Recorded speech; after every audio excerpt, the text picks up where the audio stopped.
Good evening, friends, lovers, and enemies, and welcome back to Speed Gaming 2 and another edition of the Final Fantasy Randomizer Highlander Tournament.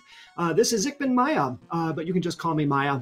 And very happy to have you join us this evening. I'm joined by my pal, Edgeworth, joining us on stream this evening. Edgeworth, the winner of last year's spring tournament, the winner of the two one-day tournaments that we have had in a row, number one in the standings in SRL, and much better at this game than I am. Edge, it's great to have you with us in the commentary booth tonight. How are you doing? I'm doing great, and thank you very much for that introduction. This is really nice. But yeah, I'm looking forward to this race, and especially because there's a distinct party difference. Gregory's rolling with the black belt while Elastoid's going with the fighter. And this may be a match that comes down to party selection, so I'm really looking forward to how this turns out. Yeah, this is a fascinating matchup we have this evening, and if you like the pleasing taste of vanilla, you're going to like the flags that these two runners decided on this evening. Edge, do you want to take us through a quick walkthrough of what flags these two runners selected for the Highlander tournament tonight? And then once we're done with that, we'll probably get started here pretty shortly. Yeah, as far as the flag selection goes for this tournament, each player gets to choose from modifications from 7 different categories, and their opponent gets 1 veto. So what ended up shaking out of that process tonight was we've got vanilla enemies, so everybody knows what each enemy is packing this time around. Spell level shuffle, so you could get your delightful level 1 nuke and fade. 2.5 experience boost, so that'll make leveling a little bit easier than vanilla. Weapon fixes are on, so the fighter is a little bit worse. Open party, so there's no forced classes. These were all chosen by the runners. And the vanilla map and goal, so no map edits, and you still have to beat chaos. So that's what our runners are going to be going for tonight. So nothing too crazy on the horizon. Just kind of a nice palate cleanser of a FFR game. And speaking of crazy, we will be treated to Elastoid's wonderful sprite modifications that he has in his custom ROM for Final Fantasy Randomizer here. That is a fighter in the Golbez slot. We have a red mage, and the Tella lookalike will be a black mage for the evening. Elastoid is one of our most creative runners here, and has that bleeding edge of sprite mods. So Edge, as we get going here, the difference between the party compositions, Gregory Puff is going with the black belt, Elastoid's going with a 3-man party, and foregoing a light warrior. We're running pretty vanilla tonight. We're doing vanilla enemies, which means we're also going to have a vanilla Temple of Fiends revisited once we're done.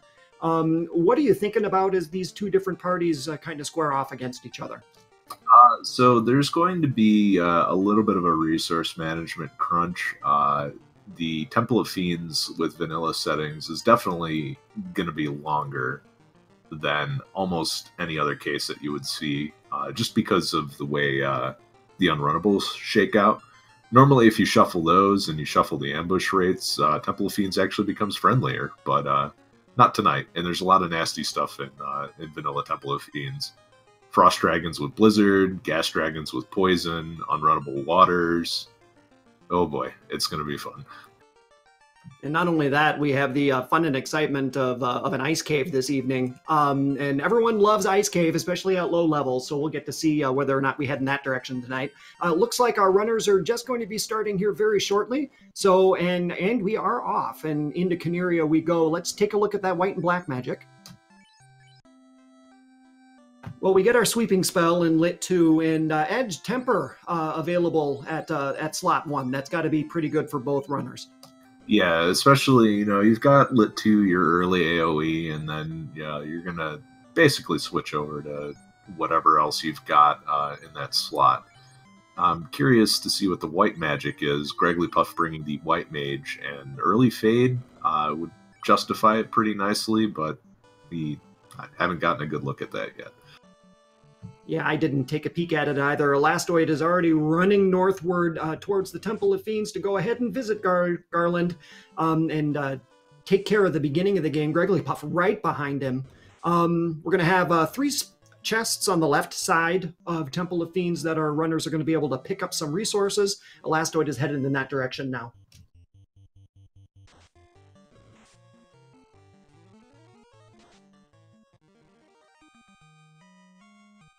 All right, Elastoid gonna throw out a Lit 2 against this ghoul, so 1 more charge to go. And down goes the red mage, so this is gonna be a little rough.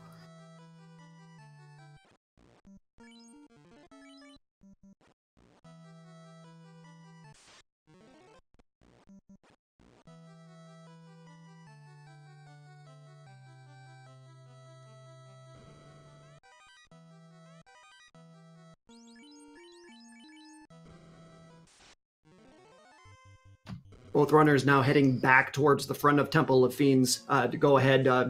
Elastoid running into a pack of wolves, Rururu, for those of you that are fans of the wolves. And over to Garland he goes now. Only 2 party members left, but he does have a charge of Lit 2. Off it goes, 45 damage. And now we're going to have to swing Plink at Garland here bit by bit. Yeah, that's... Oh, that is an unenviable situation. The Elastoid's just going to reset out and try it again. Higher Lit 2 roll is definitely possible, but yeah, it looks like both runners are having a bit of problem getting through this. Garland looks like he's been to the gym today.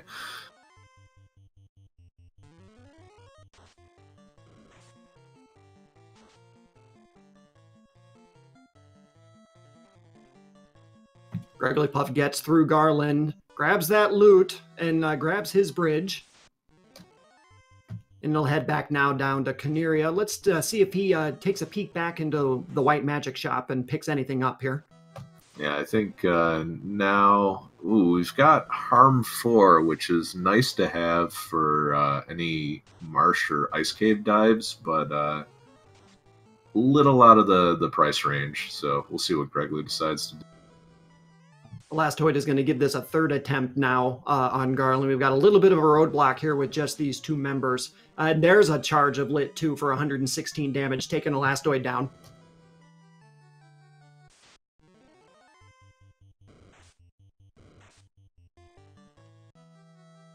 So Invis also sitting in the 4th slot of level 1 for white magic. But then, so with Harm 4 early edge, does that put perhaps like a pop grind on the table for you? I don't like pop grind in a lot of situations. I think the only time I would be willing to do it is if there's a floater in Provoca and I need the money to buy it. I feel like, especially with this flag set, you can get all the levels that you need as you go through the game, and there really isn't a need to grind. So Puff has opened up a lead of about a minute or so due to the Garland roadblock that Elastoid ran into a little bit. We will see if that lead holds as Elastoid now goes ahead and buys a little bit of resources with that 600 gold that he has. Puff is going to go ahead and take a peek at Matoya. There are 3 chests here for Matoya on the left side. Let's see what we have available for Matoya. A house, so that's a nice saving item. And lo and behold, there's one of our progression items, the TNT. Which the Dwarf Narek down at the bottom of Dwarf Cave is going to want. So that's a nice find for Puff. That will break open access out of the Inner Sea here. Of also of note is that gigantic gold chest that he found. I think it was about 50k, so he should be pretty good for about the rest of the game.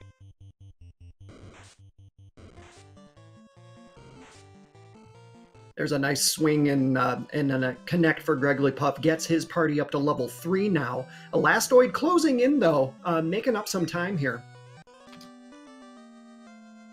Yeah, and definitely coming up here is what Elastoid needed to do to catch up. Just 50k treasure chest. That's You can get a lot of mileage out of that, both in equipment and in spells. 3 sets of angry mad ponies now for Gregglypuff on the screen. Runs away from those successfully. From a encounter table perspective so far, Edge, I have not seen a whole lot in the way of nice gaps in this encounter table that these runners are going to be able to manipulate much. There's been a lot of encounters up front, other than Elastoid's run up to Matoya's cave, so probably going to need to invest heavily in save items, just tents, cabins, leave them all over the overworld, reset out of encounters. Gregglypuff is first to provoke. There will be 4 black magic spells, 4 white magic spells sitting in level 2. We're going to take a peek at white magic first, and we have Cure 4, Wall, and Ruse. So that white mage is going to be relatively useful. Taking a peek at black magic now. There's Nuke at level 2 alongside Bane and Stop. The black mage and the red mage are going to be very happy to find that spell. The red mage for Elastoid, if you only get 3 choices there, Edge, what do you think? What 3 spells are you going to pick up? Cure 4, Nuke, and probably Wall.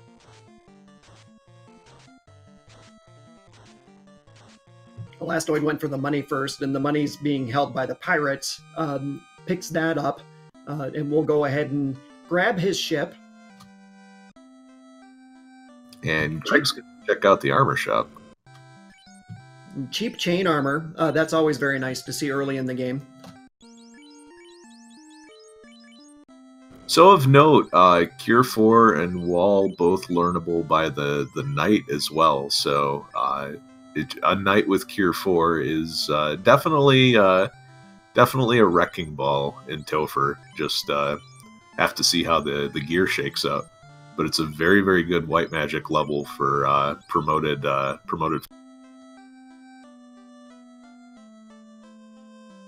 So Elastoid will be able to take advantage of that with his party composition. He's already going to have a little souped up EXP with just 3 party members to Gregglypuff's 4, and Gregglypuff rolled the dice on the black belt. So we will have to see whether or not Elastoid's able to press that advantage with that Cure 4 down the stretch.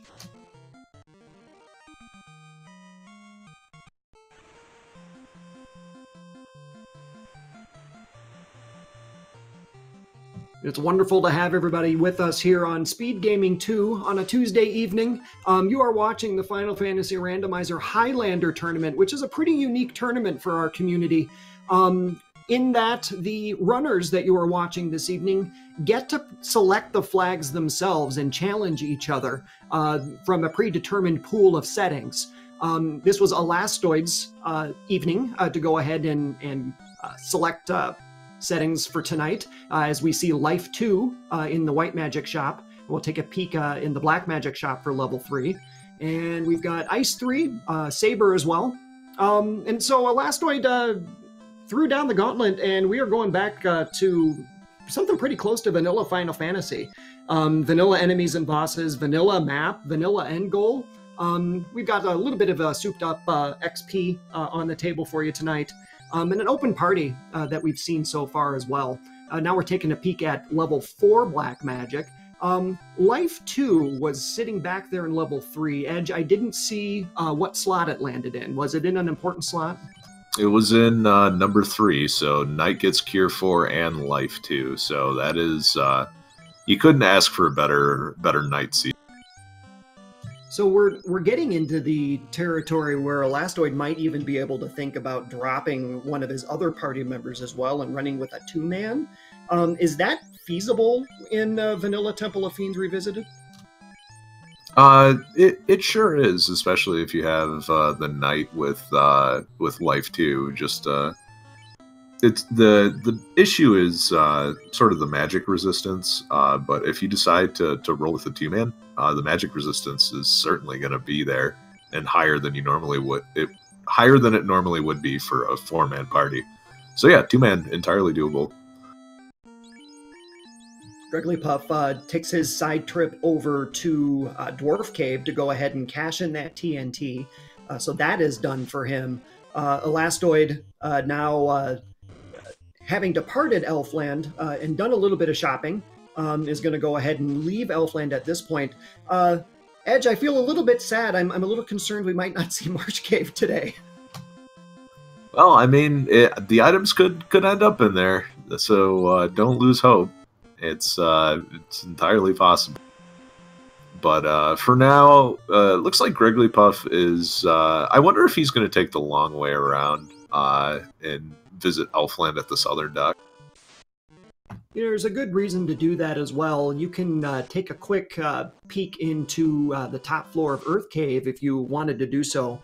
There are several chests there that you can go ahead and pick up on that first floor, grab some easy money or some resources, especially if you don't feel like you have enough to buy everything you're going to want once you get to level 3 and level 4 magic shops in Elfland.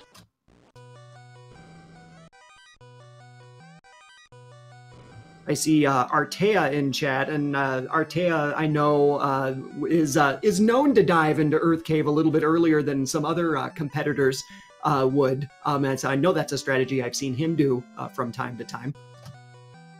I think it's just a matter of, do you feel comfortable enough to dive the more lucrative dungeons, you know, at the levels you're at when Earth Cave is on the table? It's the same way with Marsh Cave, for example. Do you... you know, the Ice Cave may be incentivized in a certain flag set, but you're at level 5 and you can't really do anything against a giant group of ghosts. Well, time to dig out dig out Marsh Cave and get some levels.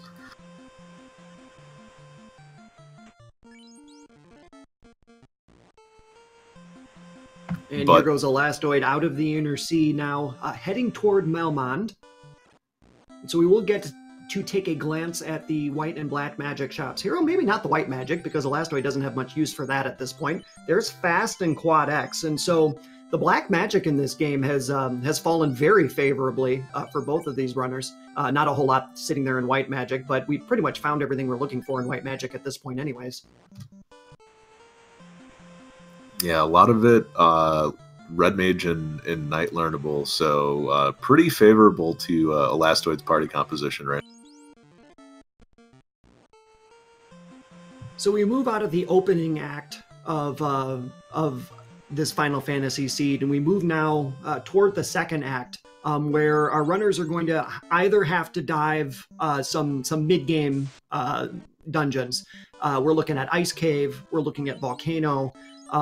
Once we grab the canoe here, Ordeals is open. You could even do an early Earth Cave if you wish to do so. So there's several different options for our runners at this point. Edge, what do you think is the most popular, and what would you, where would you go first in the situation that our runners are in right now? Like I said, it all depends on the flag set. But for this particular run, I would be clearing out Volcano.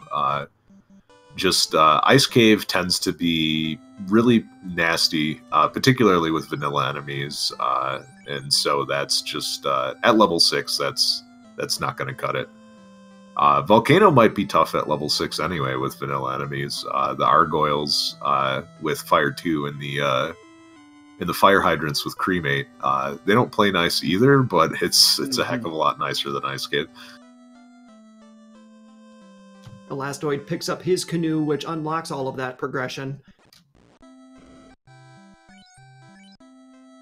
And it looks like we might take a peek here for some saving items. Houses available at 3,500.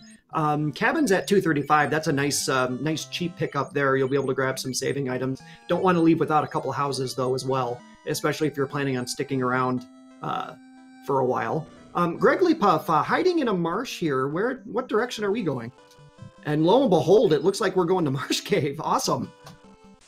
Yeah, and I don't necessarily, like I said, I don't necessarily mind this either. Other than the ambush rates, Grigglypuff should have all the tools he needs to deal with Marsh Cave and come out of here with a few extra levels.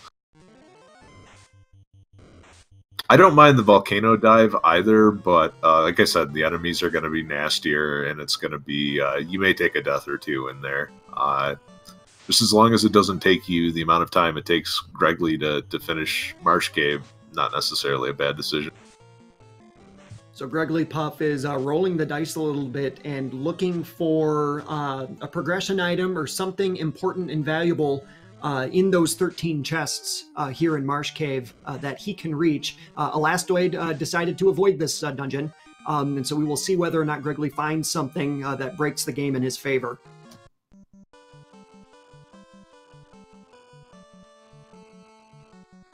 Yeah, any key item, any of the more valuable items like a defense sword, a spellcasting item, maybe a Masmian.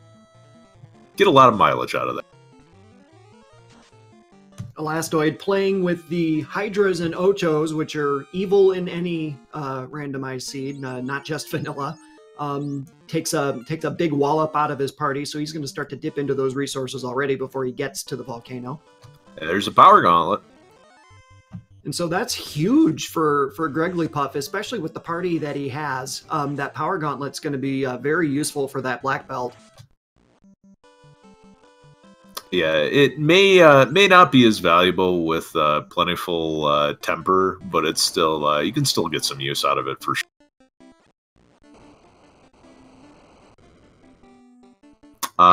Question in chat, they are running with weapon fixes on? Yes, that's correct. A heal staff, some gold for Gregley Puff, and it's going to walk all of this out. Can't say I blame him. Elastoid did a pretty good job of picking encounters on the way out of... on the way through the river, so he is at a pretty decent level right now.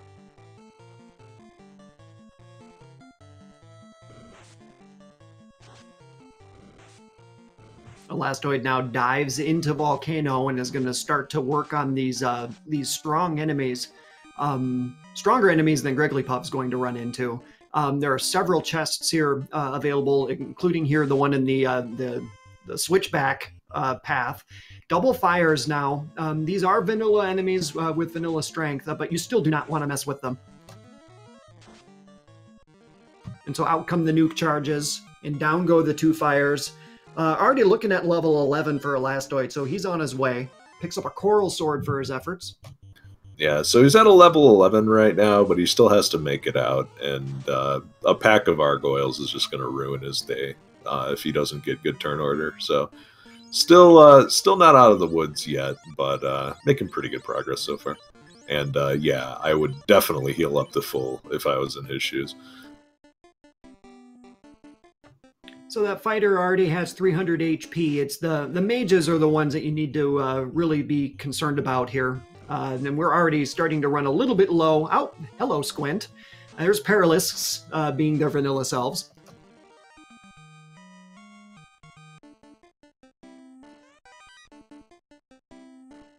Relatively thankfully, it was the black mage that took that Squint. Here come the Argoyles now.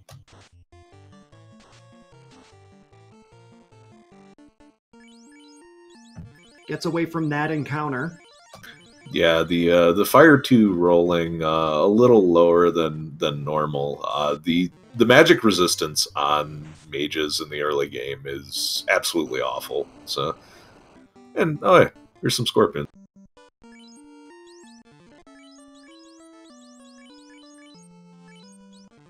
Gregley Puff, meanwhile, working his way through the bottom side of Marsh Cave now for these chests, has not found a whole lot that I noticed that was too exciting down here. So it looks like just Power Gauntlet or Power Bonk so far. He's got a couple chests to check here yet. There's a Zeus Gauntlet as well. One of those items that's nice to find anyway, but much nicer when you're running two-man strats. Anytime you can put a spellcasting item on a normally a melee class, it's just really, really convenient. And Gregley Puff's just going to reset that out. So instead of walking the Zeus Gauntlet out, it says no thanks.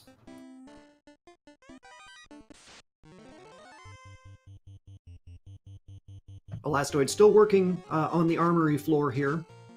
Ran into some Paralisks, and I saw some eye-popping Ice 3 charges. One went off for, I think, 408 damage, which is pretty awesome to see. We're going to go now down into the armory proper to see what's available here. Gregory Puff making his way back over to Elfland. Should be headed over in this direction shortly.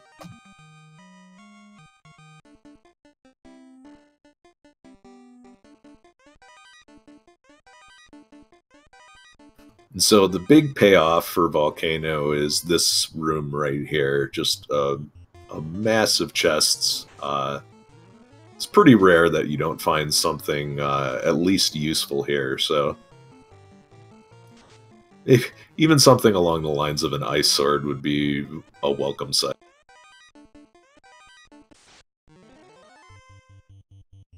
That is something our runners are missing so far. I think the nicest sword we have seen thus far come out of a chest is, I think I saw Coral Sword, and that's about it. You can probably pick up a Silver Sword somewhere if you need one, but that's not going to cut it, even in vanilla Temple of Fiends Revisited, with all of the tempers of charge or the charges of temper and fast they're going to have. And right now it just looks like a giant pile of money, but there is a white shirt. So, not a complete waste, but with Night Learnable Ruse, the white shirt, you know, not as critical, but still nice to have.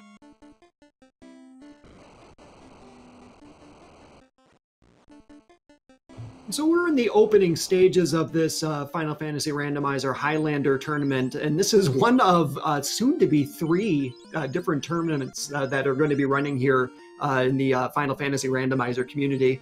Tonight we're doing the Highlander Tournament where the runners get to pick their flags. We have the Chaos Rush Tournament also in participation. That is pretty much the polar opposite of what you're watching tonight. It's fast, it's crazy, the settings are built for speed.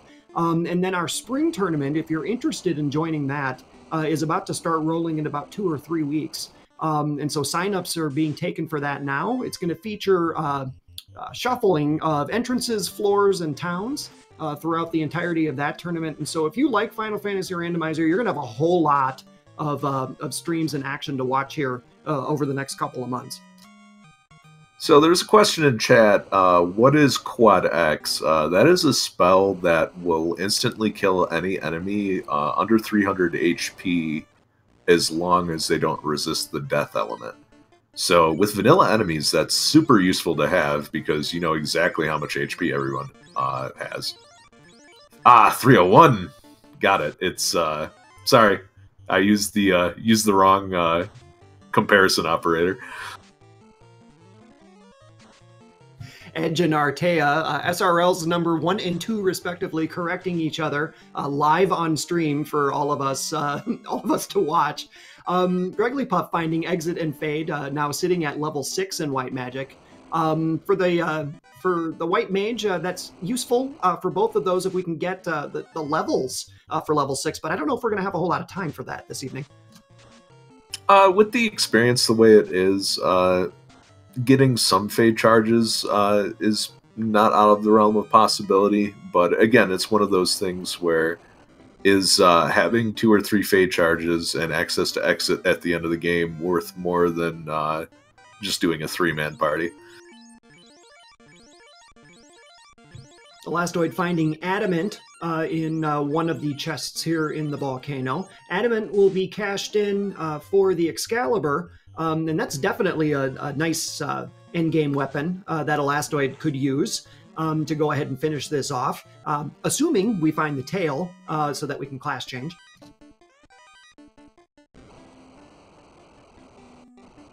Yeah, certainly one of the nicer endgame options to find.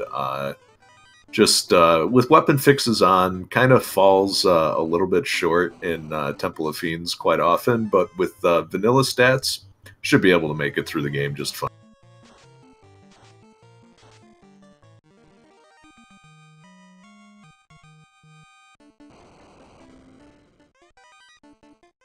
Thorhammer picked up for Elastoid. That'll cast Lit 2, and he immediately puts that in the first slot for the fighter to be able to use.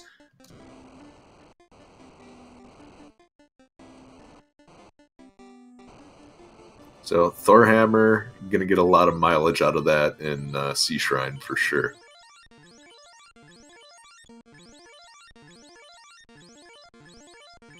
Fresh off of his Marsh Cave dive, Grigglypuff now joining Elastoid in the volcano.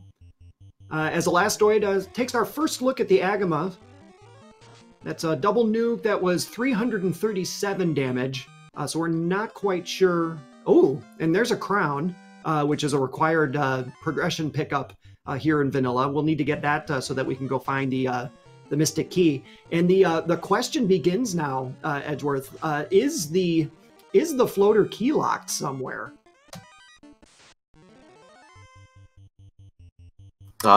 If so, certainly you're certainly going to want to check it out. But at this point, the key chests are some of the easiest chests to check out. So probably no reason to not cash in the crown and see what's in the treasury, even though you're doing it by boat.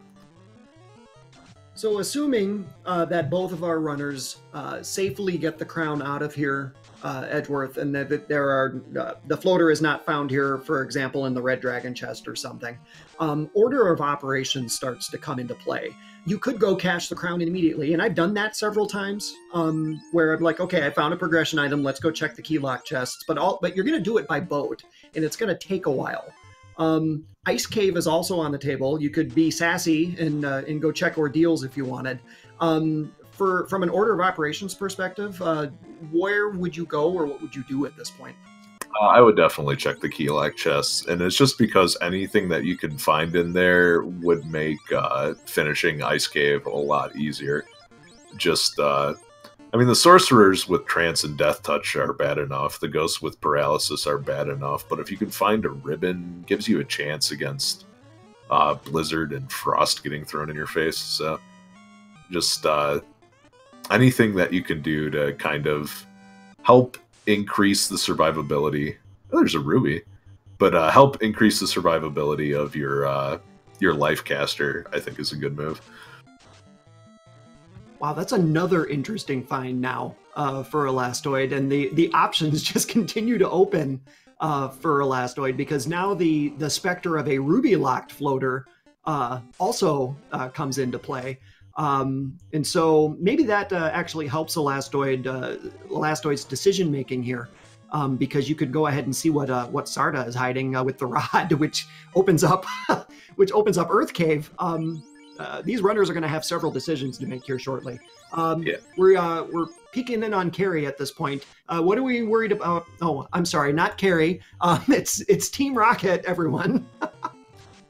In Team Rocket, I think knows Blaze and Fire too. So yeah, there's going to be some nasty AOE coming out here.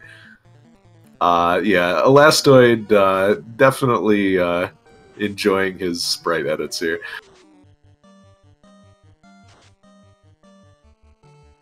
Meowth, that's right. But we'll see how Team Rocket deals with several nuke blasts to the face.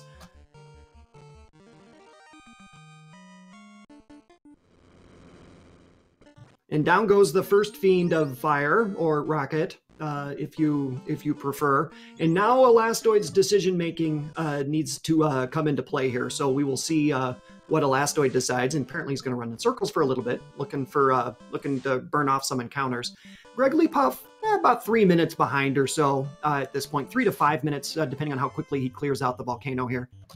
Yeah, he is basically a Marsh Cave dive behind, and well, that's a gamble that he made with full realization that if he didn't find anything, it was going to hurt. So be interesting to see how he decides to make up time, because the black belt is the one character that likes to eat time and turn it into punching power. So that that might not be the best way for Gregory to catch up.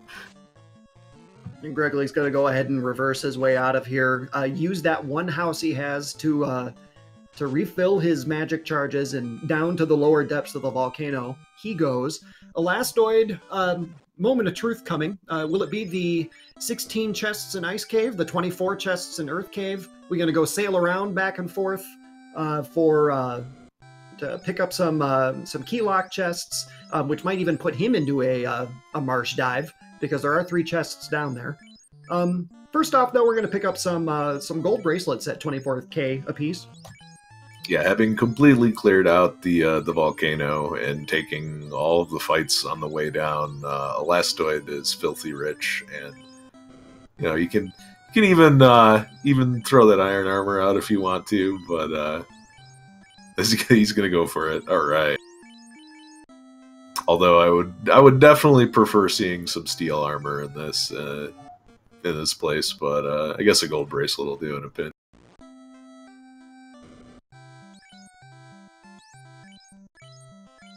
And don't leave Crescent Lake without refilling the housing market. So he's taking care of that for save items. This vanilla flag set is definitely a little bit slower than some of the other seeds we have been running in the community lately, by dint of really just having the ship for as long as we do. For the last year or so, in the tournaments we've been running, it's been pretty popular to find floater somewhere on the southern continent and not have to sail around back and forth. I got to tell you, Edge, I like flags like this because I think that encounter manipulation and being able to get yourself across the overworld safely and correctly comes into play. I think there's a lot of skill involved in that. Yeah, there definitely is, and avoiding unnecessary encounters helps you save a ton of time. But it also makes a difference in routing as well, and the decisions that you make there.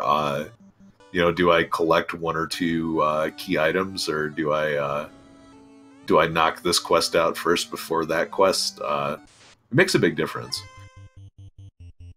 And there's a 30-plus-year-old surprise reveal as the kindly old lonely king in the Northwest Castle is secretly Astos, evil dwarf who dies to nukes to the face. Picks up a crystal from the king there, so it looks like Elastoid is committing to the Mystic Key shuffle check now with all of those chests. Well, he could still sail up to Melmond and do the ruby check and work that in together, but doesn't seem to be too interested in it. He's gonna knock this out, right?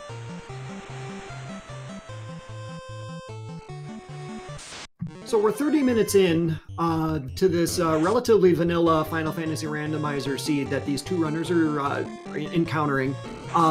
With the NPCs giving vanilla items, we were first searching for the TNT, and the TNT was being held by Matoya. That unlocked the Inner Sea once you picked up the ship. Next progression, though, after that is a little bit muddy. We found the crown and the ruby in Volcano, but nothing else. And so Elastoid is going to go ahead and cash that crown in for the key at this point, as Gregory Puff picks up his own crown. And then we will see where we go after that. Oh, Elastoid forgets that he has the canoe, takes a long way around the river, but... I do that all the time. Yeah.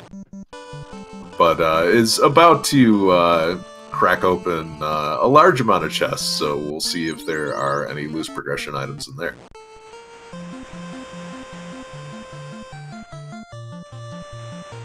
A little bit of a moment of truth here for Gregory Puff, depending on how the progression items shook out here.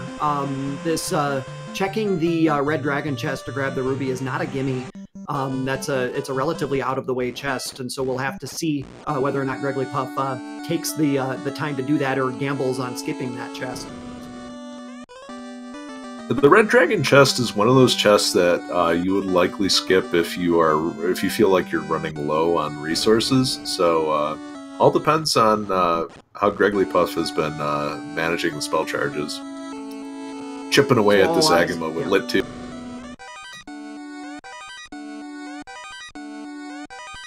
So So the first 4 chests here in the Elfland mini armory yields nothing but a heal helmet and a little bit of pocket change for Elastoid.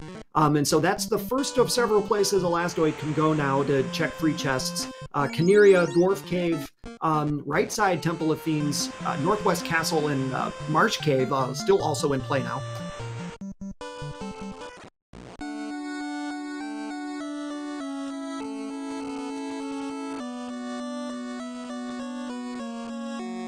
We are going to check the 6 chests now here in Caneria. Find a black shirt, that'll cast Ice 2. Some cabin, a little bit of money. There's a Kashtana, house, and a short sword. I don't believe either of our runners are working with thieves this evening. Thieves, the katanas with weapon fixes on, become pretty nice weapons to wield. And Elastoid's just going to reset that out, so does not care too much for your black shirt, and looks like he has no intention of checking the Temple of Fiends check.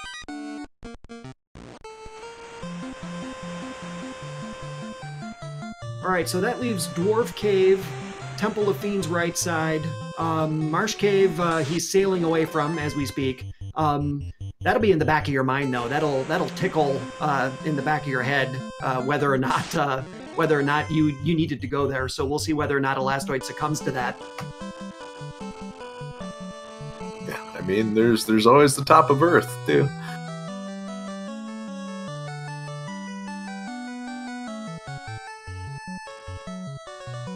Wrigglypuff, meanwhile, working on a little bit of an Agama grind here.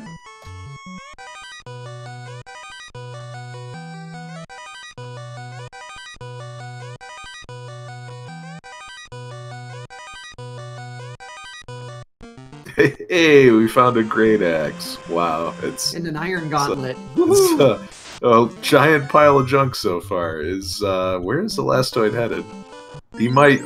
Is he gonna do Marsh? Now he has the key. It does look like it. Looks like Marsh Cave is next stop for Elastoid. Meanwhile, Wrigglypuff still working on his Agama grind. Wrigglypuff rolling into Volcano here, already having done Marsh Cave, has that power balk. So he's working probably on getting his black belt up to snuff a little bit so that the black belt hits a little stronger when he goes to fight Carrie.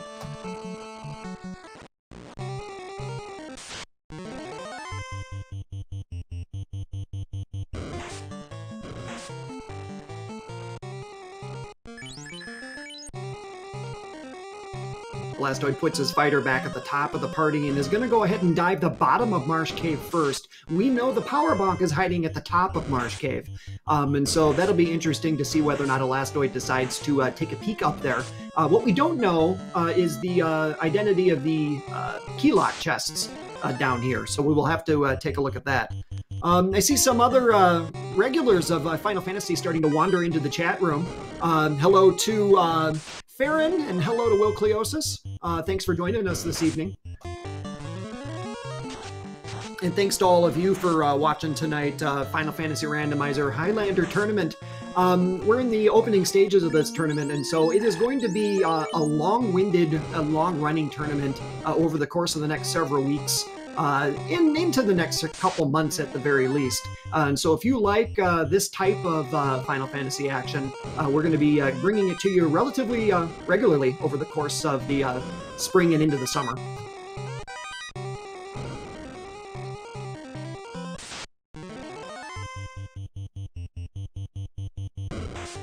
And we're down to 1 Light Warrior now on Wrigglypuff's side as we do a good old classic Agama grind for 4,200 XP per Agama. And, well, this is, like I said, this is the time sink that you see, and it's not getting to 21 that's the problem. It's getting to 32 and 42, and we'll see where Wrigglypuff decides to stop. Elastoid pulls an opal bracelet out of the first key lock chest. Not the progression item you're looking for, but also nothing to sniff at there. Yeah, that's not so bad. Best mage armor in the game. So, ooh, the fighter gets stun touch. Marsh Cave being Marsh Cave. So, Edge, if you're doing an Agama grind, remind everybody what's the target here for for relatively vanilla stats. So your breakpoints are 21, 32, and 42 respectively, and those are when you get an extra 2 hits. The damage really scales with each of those breakpoints. As you can see now that Gregglypuff has hit 21, he's starting to one-hit the Agamas pretty regularly. 8 hits at 32, 10 hits at 42. I would dare say that, well, I mean, 42 is definitely excessive with these, and 32 is going to make Temple of Fiends pretty much a breeze. The only problem I see Greggly having is taking a lot of damage from large mobs like the Lobsters and Sea Shrine, but he's got Cure 4 to mitigate that, so as long as he keeps that White Mage alive, he'll be fine. Is there anything here in Volcano that can ruin a grind at this point with vanilla spells and skills? Not really. The scarier thing is normally like anything that could possibly have Paralysis Touch, Death Touch, Stone Touch, but with vanilla enemies and the magic resist that you have on the Black Belt, you should be in good shape. Yeah, Artea also making a good point. Water Floor, waters are going to be brutal in Topher. He's going to have to definitely burn a couple of Cure 4s getting through. Meanwhile, Elastoid opened up the last keylock chests and did not find the telltale progression items that we are looking for. Floater is really what our runners are seeking at this point. Marsh Cave, not the answer here. Now the question for Elastoid is, does he go topside and find the power bonk or not? But that progression item, that floater, remaining elusive here 42 minutes into this match. Also of note, Greggly is almost out of heal potions, so he definitely needs to save some of these for the carry fight. Because the absorb of the Black Belt definitely leaves something to be desired.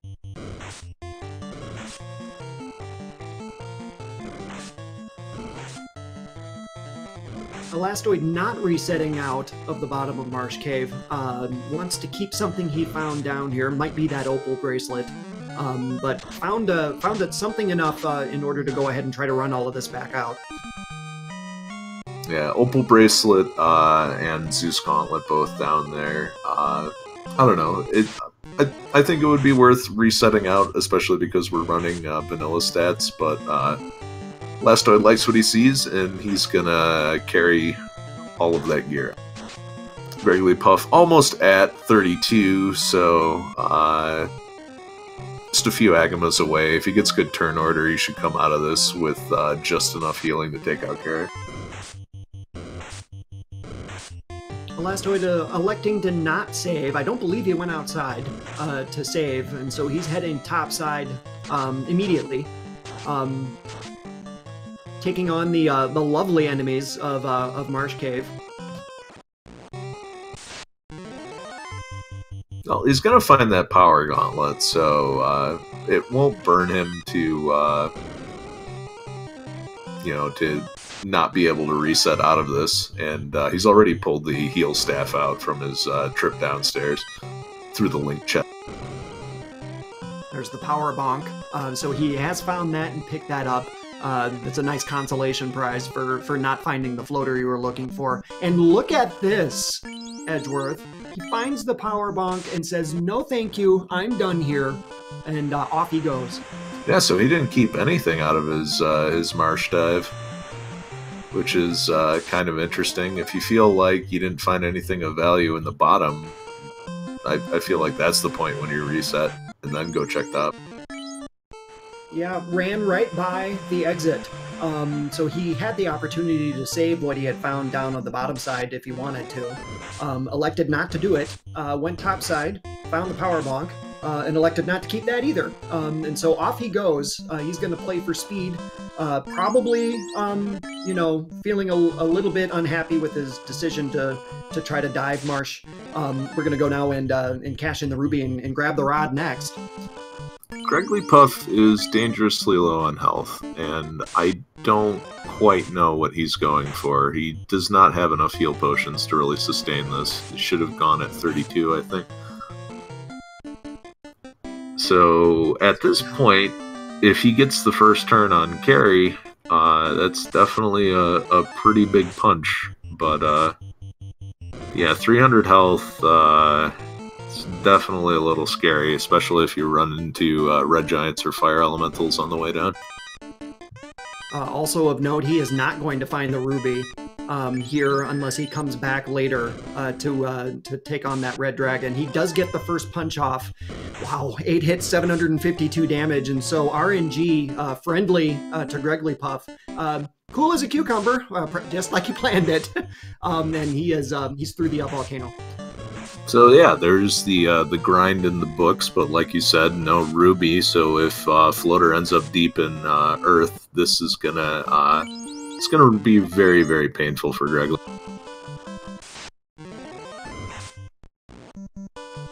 So Elastoid will give us that answer here shortly, because he is going to pick up his rod, which indicates to me at least that he's looking at an Earth dive next. Grigglypuff now gets to make the same set of decisions that Elastoid did. The only chests that Elastoid did not check that are key locked that he can reach at this point were the 3 chests at the right side of Temple of Fiends. And so we need to keep those 3 chests in the back of our minds as well. Alright, Elastoid is going to get the rod, and, even if this does come up empty for Elastoid, he's still making progress towards the goal, so I don't mind this one bit.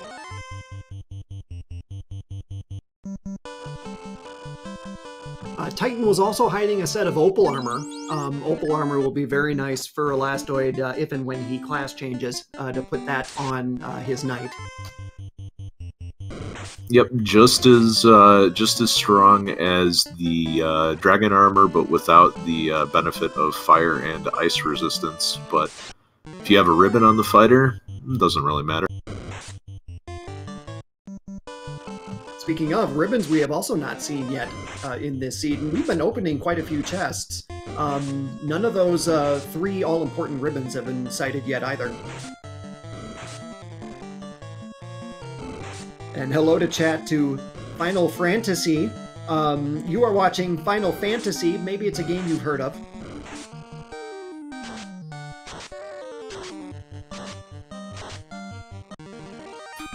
Back to Crescent Lake for Gregley, and back to picking up gold bracelets for the very, very mage-heavy party. So, definitely going to get a lot of mileage out of that.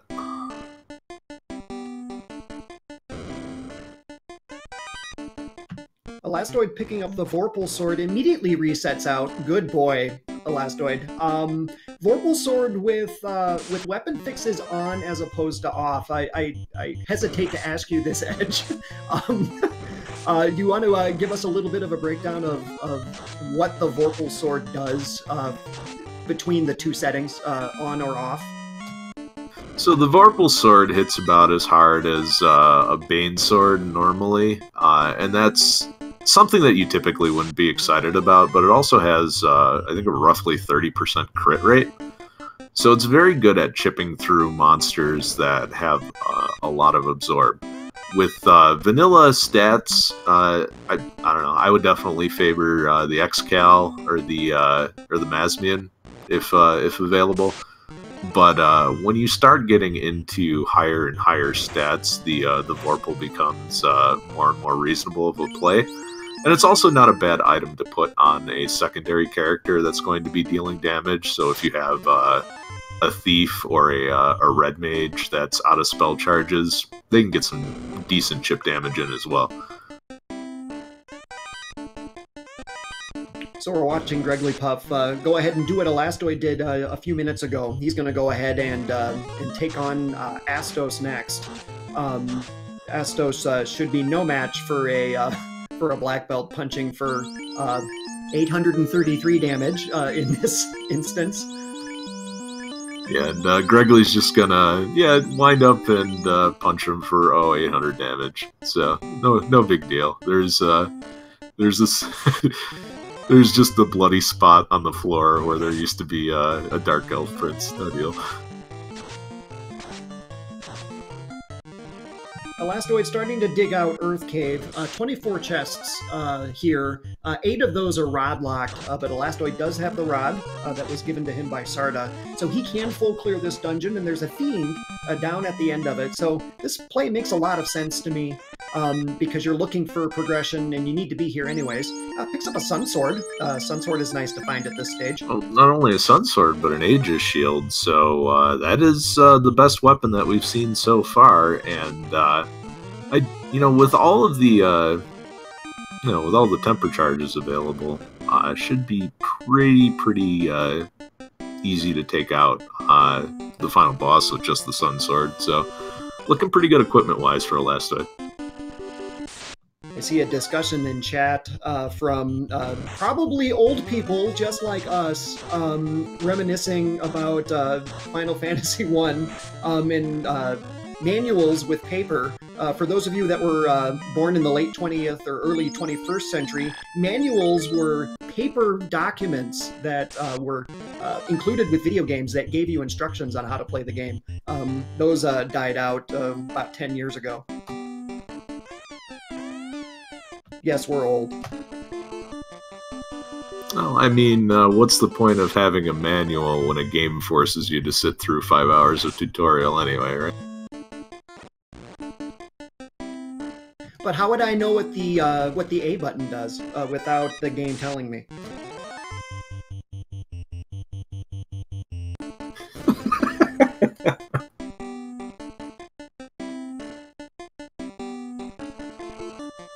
Elastoid meeting the bats and their wonderful trick of getting in your way. He's going to check these right side chests over here. This is one of the downsides of having to dig out Earth Cave, especially this floor here. The chests are just so extremely spread out, and there's all sorts of unpleasant things down here. Packs of wizards leap to mind. Especially this this chest too. It just, God, it feels like you give up 3 encounters just to open it, but I mean, you're looking for the floater, you can't really leave it behind. Another question in chat, what are the flags they are playing? So, to go over the list again, we have vanilla enemies with 2.5 experience, spell level shuffle, weapon fixes are on, the parties are open, and the map is vanilla, so is the goal. And the map being vanilla is interesting because that definitely limits the places the floater could be hanging out. With the there is no way a loose Oxiel is going to help you out, much like a loose chime or cube will not help you out either. So. Gregory Puff now checking out the key lock chests here in Caneria. We should keep an eye on his screen on the right-hand side to see whether or not he chances taking a peek onto the right side of Temple of Fiends Revisited. That's a place Elastoid did not go with the key. Everybody say hello to the vampire. Vampire saying I used to be a mini boss until I was bullied by randomizer players. I definitely enjoy some of the changes Elastoid has made in the older ROMs. And there's a stoned old man, so ribbons aren't going to help you with that.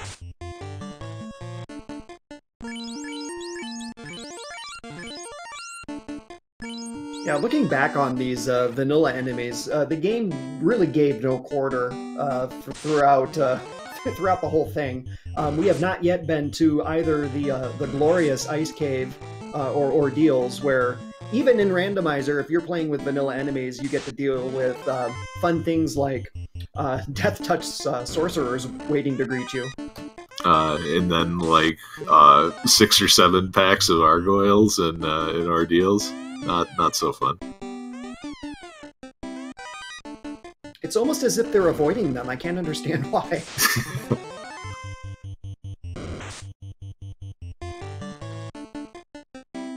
So, Sariad asks in chat that this is a pretty cool race. Thank you. We think so too. But can someone link or explain the different parties? Elastoid on your... Well, let's do Greggly Puff on the right-hand side because that's easier to explain. Greggly Puff is using the original sprites in the game, and so that's a black belt. I believe he has one of each mage. A red mage, a white mage, and a black mage. Respectively. Elastoid is using a set of custom sprites, and so his top party character is a fighter, and then he has a red mage in the middle of the party and a black mage at the bottom of the party. I will no doubt be telling people that throughout the rest of the seed as well. Find a ribbon pickup. Definitely not going to turn that down, but that is not the progression lock that you would like to see. And Greggly Puff is, I don't know, what is the sailing equivalent of donuts in a parking lot? Because that's what he just... Tacking, I think. Yeah, so Ruby not being required is definitely a saving grace for Greggly, but he has to still dig out a lot of chests. Yeah, Greggly Puff is going to be able to go ahead and pick up that rod from Sarda once he finds the floater. He can skip over the Titan. It's not required this seed. So yeah, looking like ice or deals, so place your bets, everyone.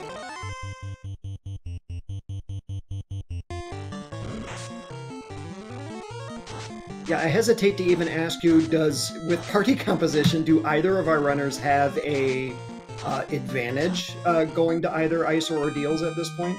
Well, Greggly Puff does have a black belt with a huge amount of magic resistance, so I would say it's definitely in his favor, but Elastoid's not too far off either and has 2 nuke casters that are pretty decent levels, so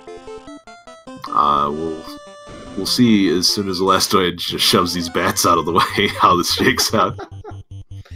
And we have Death making an appearance on the Elastoid side on the left. Of course, that's normally Lich, the Fiend of Earth, but Elastoid can't leave well enough alone. And so Zar hits Death for a whole bunch of damage, and down goes that Fiend to light his second orb.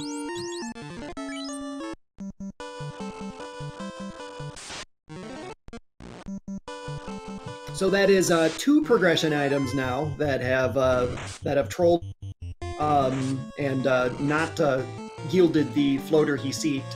Greggly Puff sailing and in little trot areas of the river system here.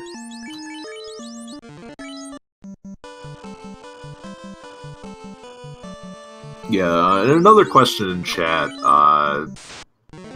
The difference in party composition, I feel like a lot of the time comes down to the sort of how tolerant of risk does each runner feel. Greggly Puff running the more traditional route, I don't know, definitely feels safer in some instances, but could come back and bite him on time. Whereas Elastoid running with a more aggressive party of 1 fighter and 2 casters might save some time, especially in the leveling department. In for a penny, in for a pound now for Elastoid. He is going to check the right side Temple of Fiends after doing all of that other work. He cannot let these 3 chests go and is going to go ahead and double down looking for that floater. Definitely does not want to go into Ice Cave or Ordeals, and it shows. Neither runner wanted to go. Greggly Puff's poison of choice is Ice Cave, now down into the 3rd and 4th levels. Oh boy, you get to go deal with the mages. Oh, and here they are, appearing a little early.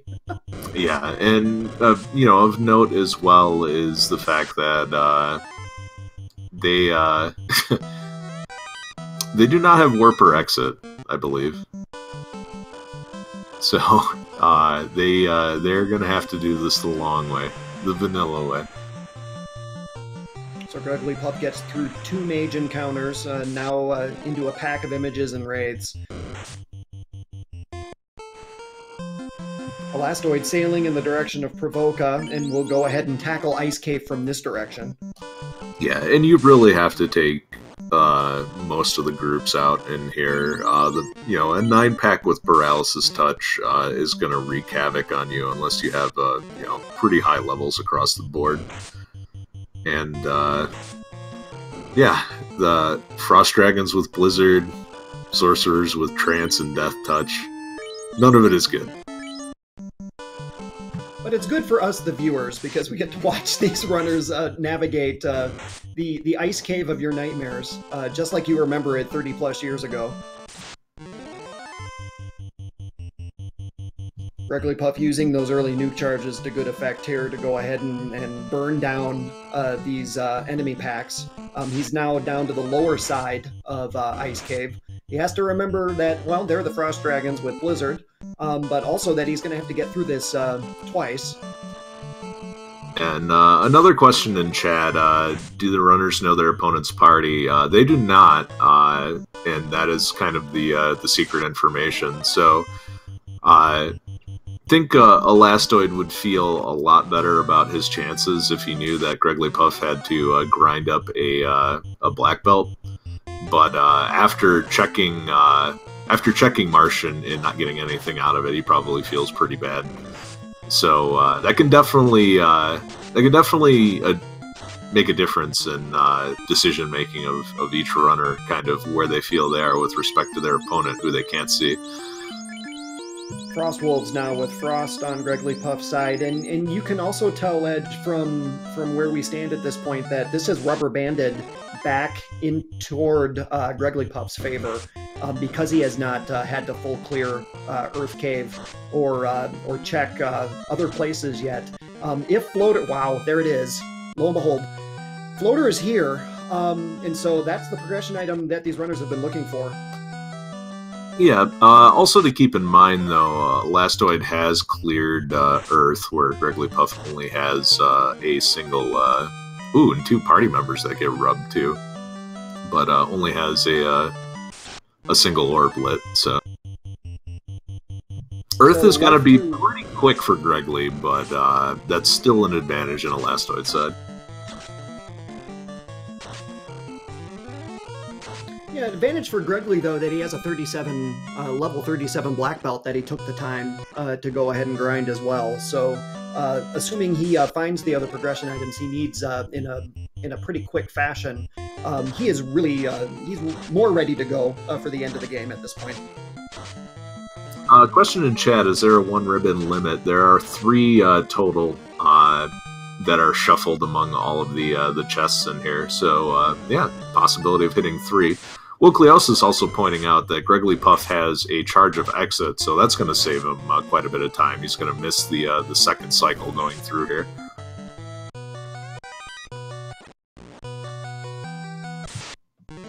And Elastoid just went and took the warp there. I think he checked the left side first.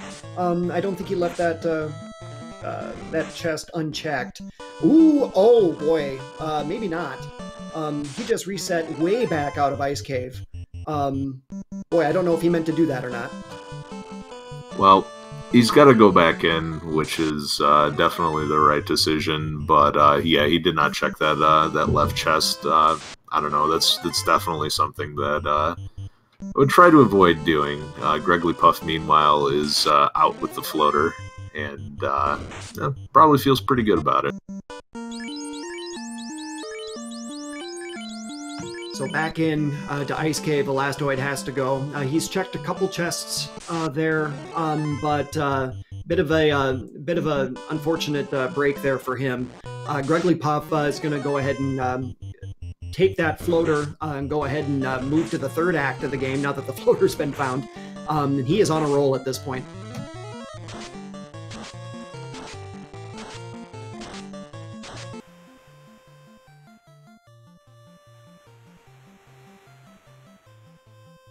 Oh yeah, there's Stone Touch in here too, lest I forget, and that is the last soft potion for Elastoid. So I'd be very tempted to reset just to save that, but he's going to keep going.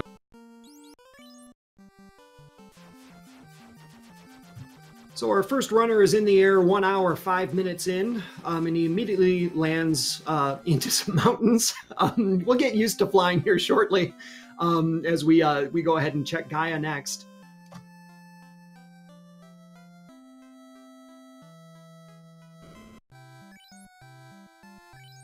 And no sign of a bottle here, so there's only a couple of places left that vendor item bottle could be hiding at this point. And so Greggly Puff will go ahead and take a peek at that next. It's, given everything else has been vanilla so far, it's probably in the caravan spot. Lo and behold.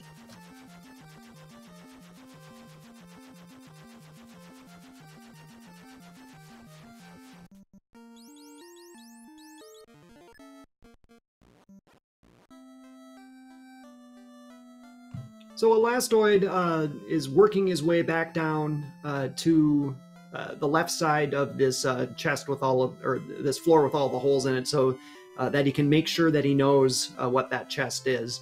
Greggly Puff is going to go ahead and pop the bottle here, release a tiny fairy, and go ahead and pick up his Oxy Ale. Oh, making pretty good progress so far. Elastoid still slogging through Ice Cave right about now.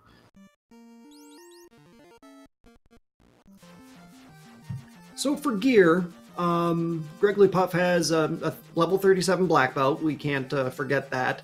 No ribbons yet to speak of. So that's to his detriment. That's something he's going to want to look for here before he tries to challenge the end game. We're going to dig out Cardia now to see whether or not we have any items of interest here. Defense sword pickup. That's very nice for Greggly Puff. Yeah, considering that, the magic is kind of not the black belt specialty, being able to cast ruse is going to help out a lot, especially against, large octopus type bosses. Or do we have octopus type bosses in this game? I wasn't aware. I'm sure they're around somewhere. And Elastoid doing a little bit of frustrated pacing in front of the floater chest. Back to the angry dome.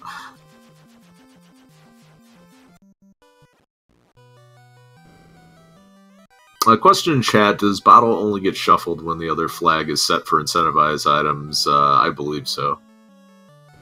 And another question in chat, are there any good resources out there for changing party sprites? I don't know that offhand, but if you join the FFR Discord, you can talk to a lot of the runners like Elastoid and Tarlin who have done extensive sprite edits, and they'll certainly be able to help you out.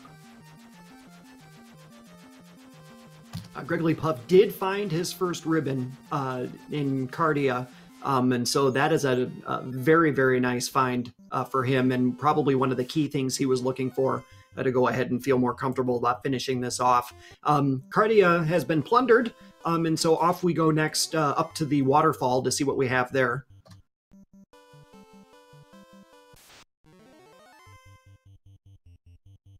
Ribbon will be definitely nice when Tiamat decides to cast Bane.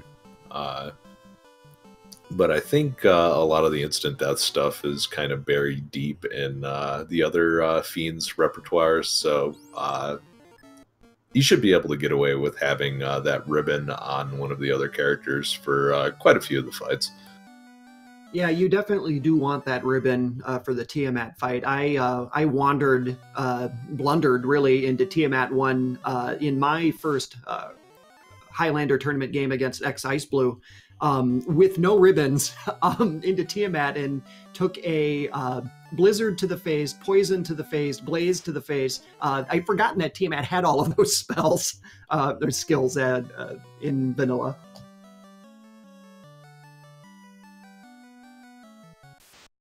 Yeah, on the one hand, the skills certainly seem nastier on the fiends, but on the other hand, at least you know they're coming, so kind of feels a little awkward. Elastoid is got the floater and running back to the ship because yeah, the that's right, the open extended progression is not on, so the ice cave and the volcano river paths are not linked. Yeah, to add insult to injury here, he has to take the ship, sail out of the inner sea, back to the outer sea, in order to cash in that floater. Robot gives the cube. That's expected. Also, a dragon armor here. Not terribly useful for Grigglypuff. Elastoid will be very happy to see that. Elastoid will be very happy to see that if he ever finds the tail, which seems to be very elusive right now. And welcome to everybody watching in Speed Gaming 2 land. Thanks for hanging out with us as we play Final Fantasy Randomizer. I see Ashes of Aaron in chat saying that they had glance imps on their last rando. Congratulations, you're one of us now.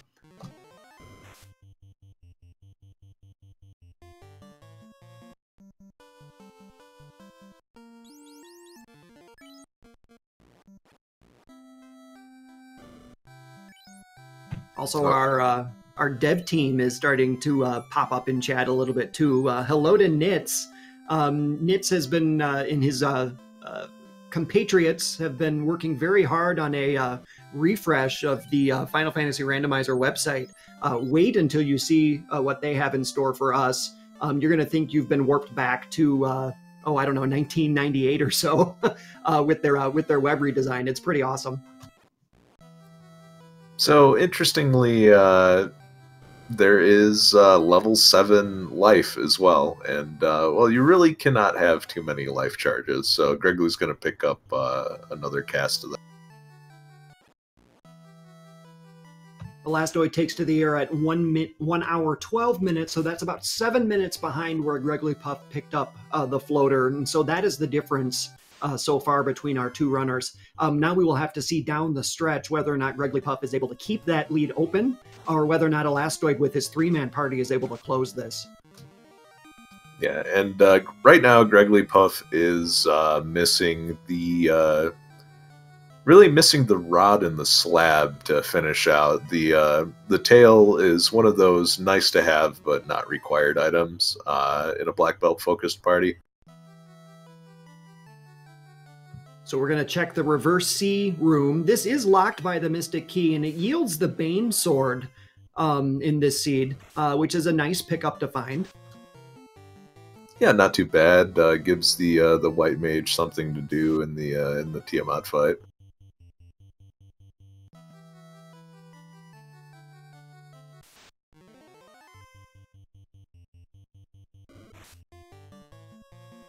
So Grigglypuff is rolling his way towards the mermaids, and we will see whether or not he finds any of those 2 progression items that are required there. We are kind of running out of places for them to be hiding.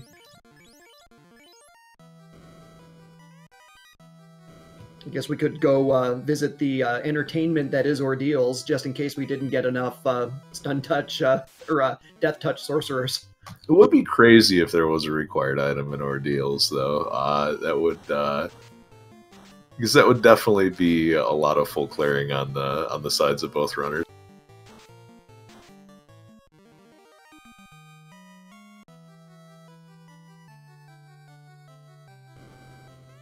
That's the second ribbon now for Elastoid. Grigglypuff reaches the mermaid floor, and first chest in is the slab, so that's one of the required items that he was looking for. So we've had Slab and Sea Shrine, and he's gonna look and see what else he needs. Yeah. Yeah, he's like, what am I missing? You're missing the rod, and it said Sarda. You're done. Okay. Yeah, he's through checking chests. Just gonna go right for it now. So yeah, Slab at Mermaids, Floater and Ice Cave. Nice conventional seed. It's really vanilla, like Midwest, North, like upper Midwest vanilla here. Yeah, I don't know what the blind witch was doing with dynamite, but we've safely diffused that situation.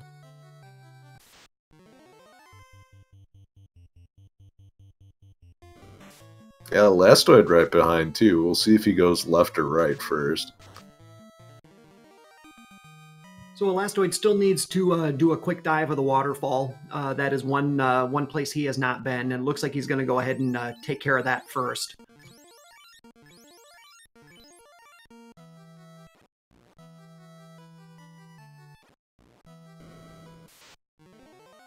So we're now rolling towards the Kraken fight for you octopi lovers out there. Edgeworth, with Greggly Puff's party the way it is right now, he's got a level 37 black belt.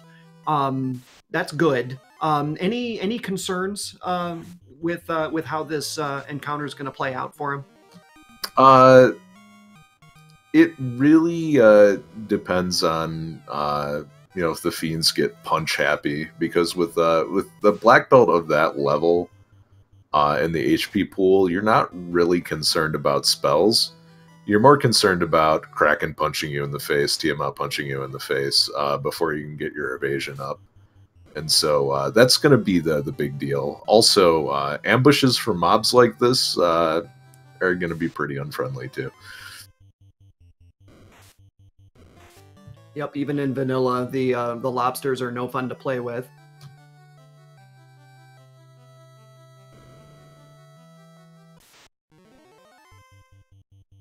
Yeah, and definitely if Greggly didn't have access to Cure 4 and Life 2, I would be very, very concerned about his ability to get through on 99 heal potions. But he should be alright. So Greggly Puff sets up for his encounter with Kraken, healing up now with those heal pots to get himself ready to go. He's going to put the black belt, his damage dealer, in the third slot, yielding the white mage to Kraken, and we know that Krakens and white mages do not mix. Yeah, it's the snackerfice.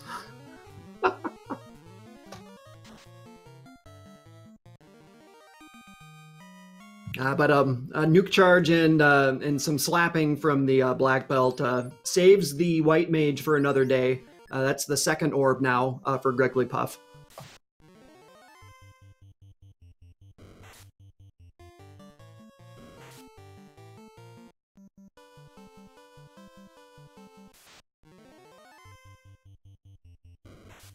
This is a difference in party comp here that is not working in Elastoid's favor. Greggly Puff does have exit charges by bringing that white mage along, whereas Elastoid is going to have to run backwards out of the waterfall, and that just does not feel good ever.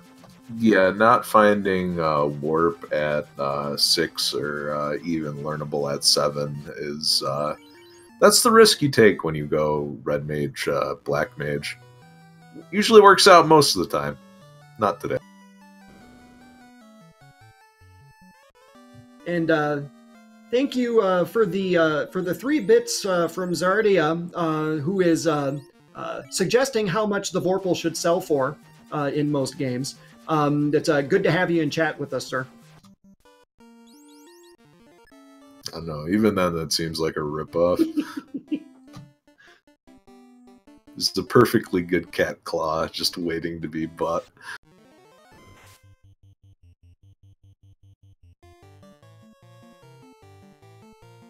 Greggly Puff now heading toward Earth Cave. We will see if he deigns to check any chests here. He's got to be feeling pretty good about his gear, and it does look like he's going to go ahead and start skipping clusters of chests now.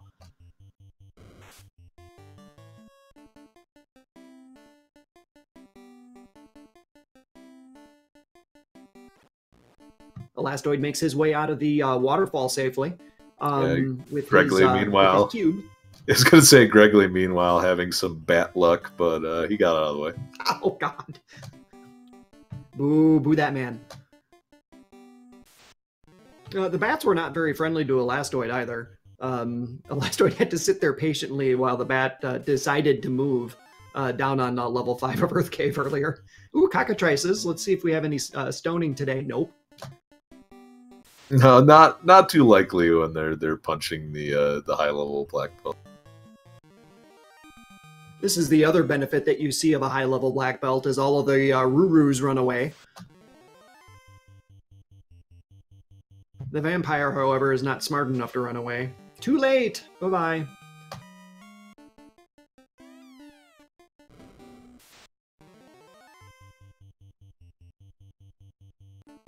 Then the vampire is now even more dead. Undeader? Undeadest. That's a 38 black belt.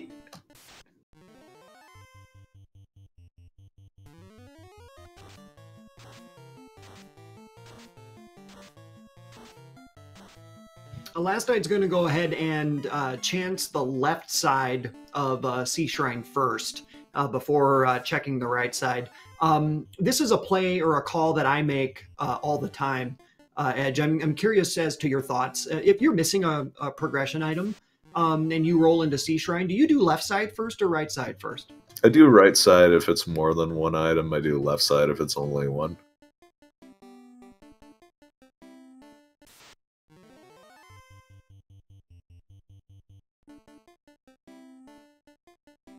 Elastoid now running into some weight ghosts as Grigglypuff reaches other undead Lich.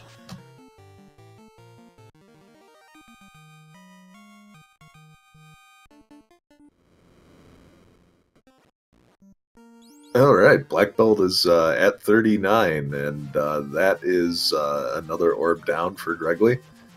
And yeah, that is definitely Elastoid's lead there is vanishing quickly. Yeah, especially in orbs. Grigglypuff now rumbling towards Mirage Tower and Sky Fortress next, and with a head of steam as well. I was gonna say that is the third orb, so never mind. The lead is completely gone. Just have some slab nonsense to deal with here. And I see Falconic joining us in chat to ask yet again what is the class legend that we are seeing on the left-hand side. Elastoid today is running Fighter up at the top of the party. That is a red mage in the 3rd slot and a black mage in the 4th slot. The empty slot is empty because we don't have a sprite for empty.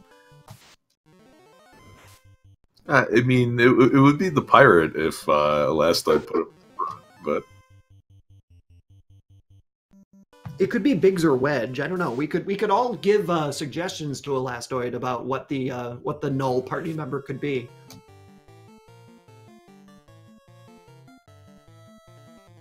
Well, I mean, if we're going with the FF4 theme, just Sid's always a good choice. Or Rosa still in bed in the desert town. There you go. I like that one.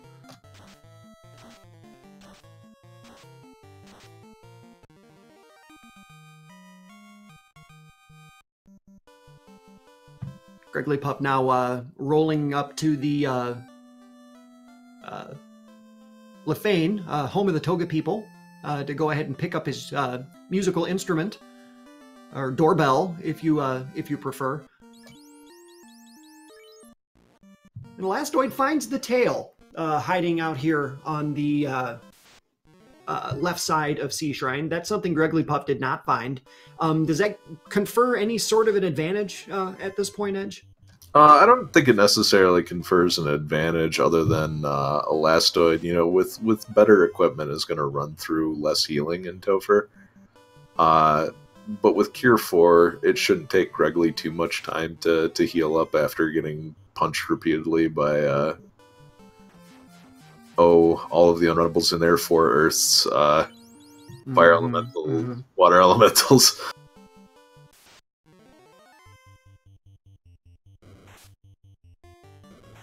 And we have on both sides of the screen packs of enemies that I detest. We had ghosts on one side and angry red ankylos on the right side. No thank you to both of those. Yeah, and at this point, I think it's gonna require a wipe on Gregley's side. Probably like a 3 and 256 through a ribbon or something is really what we're looking at here. Any chance that the gas dragons or waters could give him enough trouble to slow this down? The gas dragons could give him trouble by kind of wiping out the rest of the party, but he would be so close to the entrance that resetting wouldn't lose him that much time. It would have to be a death during a deep dive.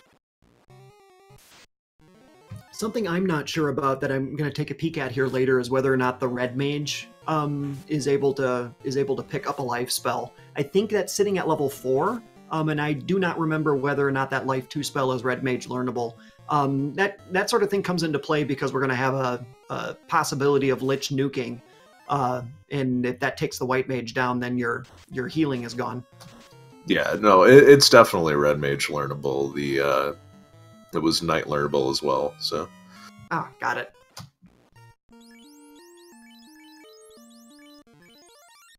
And we have, okay, on the Elastoid side, Honda is joining us, which is appropriate for punching.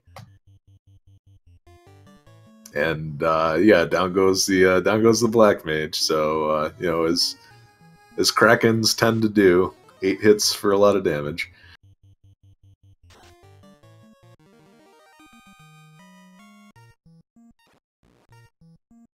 And this fight is starting to get a little scary for Elastoid now. The fighter is down on one knee. For another 256 damage, down goes the fighter. And here comes a timely Ice 3 charge from Greg the Red Mage to save Elastoid out of this encounter and get that third orblet. That was going scarily quickly.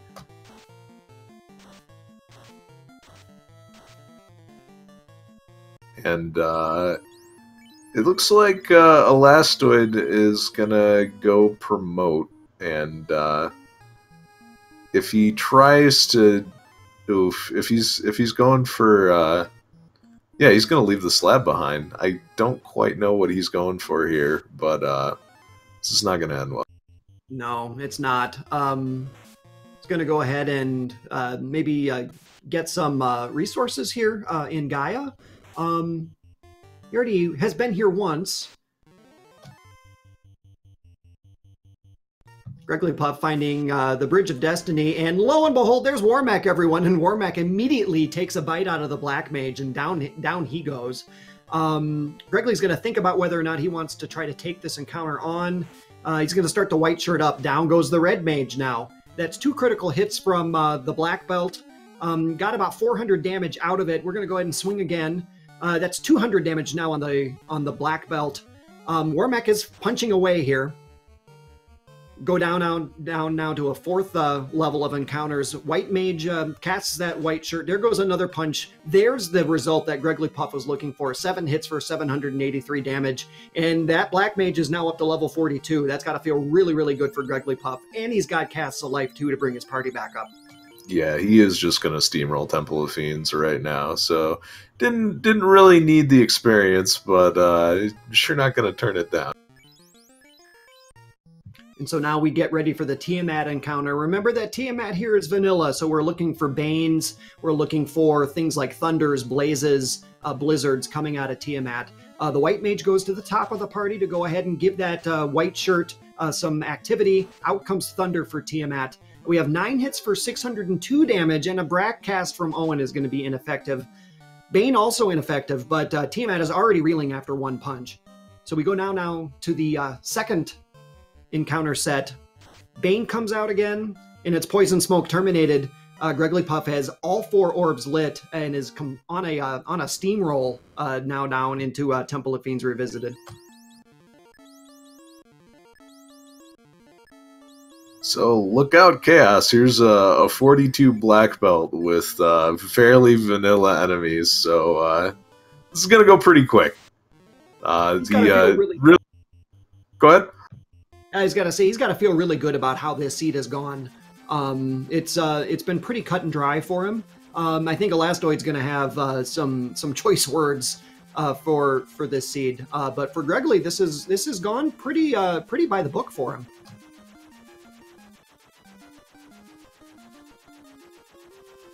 Yeah, Elastoid behind primarily from that mishap in Ice Cave, and that is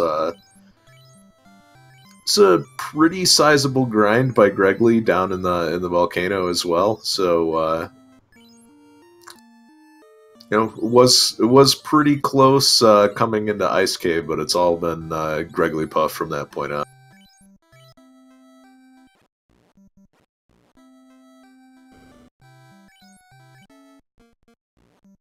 So we're doing a reset here, and Gregley Puff is on his way to Temple of Fiends Revisited. We're going to call it 1 hour and just shy of 31 minutes is when he will enter the last dungeon of the game.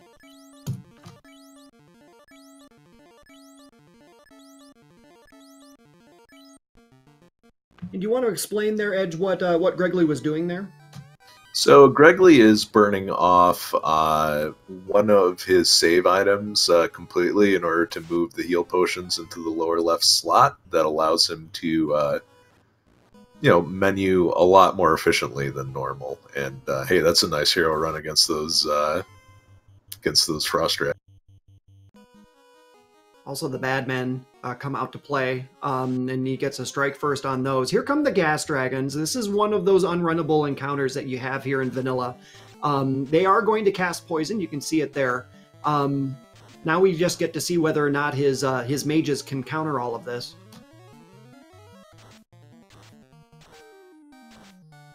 And we lose the white and the black mage before the red mage can get that nuke cast out.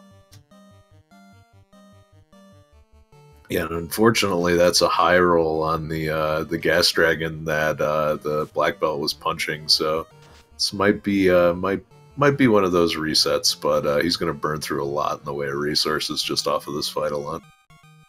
It was 7 hits for a bunch of ones. I believe I saw 1,111 damage from the black belt. So the black belt is doing what black belts do once they get to high levels. And it does look like he's going to go ahead and continue on here. Yep, out come the Cure 4s, and there is the Phantom getting poked in the eye for 759 damage.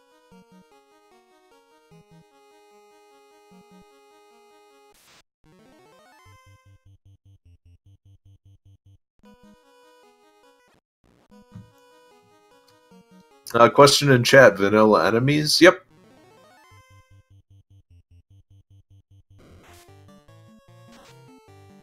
Yeah, Future Sight, in the Highlander Tournament, the 2 runners that you see here agreed on what the flag set was going to be for the evening.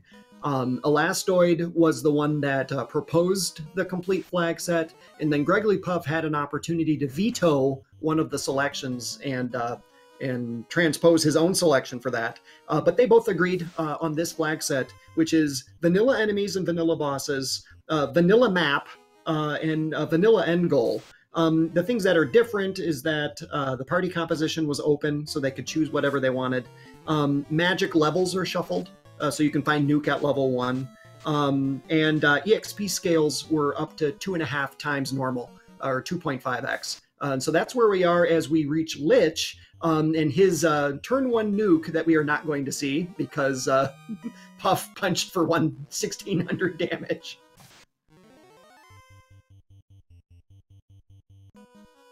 Just going to explode into a pile of bones.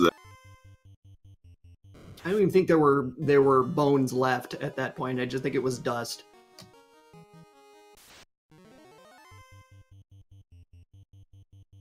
And there are some annoying sets of enemies down here. We just ran into one. 4 fires that are unrunnable. We are going to find waters on the next floor. Those are unrunnable and can hit like a freight train when they want to. A puff of smoke, indeed. Oh, and it looks like Gregley does not have Ice 3 on the Black Mage. Just Saw the cursor moving longingly over that empty level 3.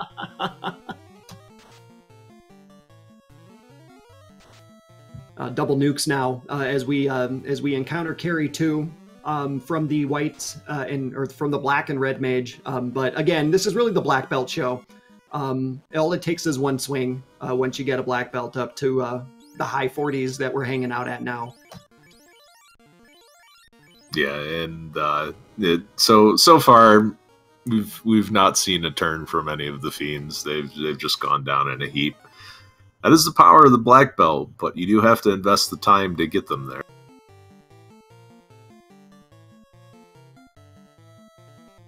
Grigglypuff now setting up for a 4 water encounter. We've got nuke charges and we have ice 3 charges, so he does have the resources to get through this. Yeah, and now that he's made it through a few floors, doesn't feel like he needs to save as many life 2 charges, and is just gonna nuke and ice 3 this group. A lot of EXP here in this encounter, but Gregory doesn't need it. Also has barely touched his heal potions at this point, so he's got to be feeling really good about this run. Yeah, definitely the benefit of carrying the white mage around. Lots of curative magic to use instead. So he elects to keep the black belt up top. And that was a wise decision, because it would have taken more time to actually switch your party around. And so away goes Kraken. All right, well, that is a third fiend that didn't get to do anything, so we'll see if the trend continues. On to Tiamat 2 we go.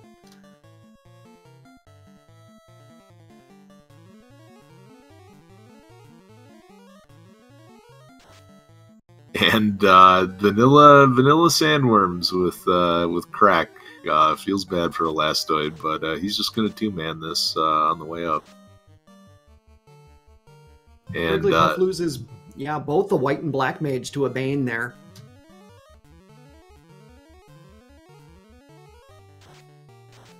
Nine casts of temper in the first slot too, so no shortage of damage potential there.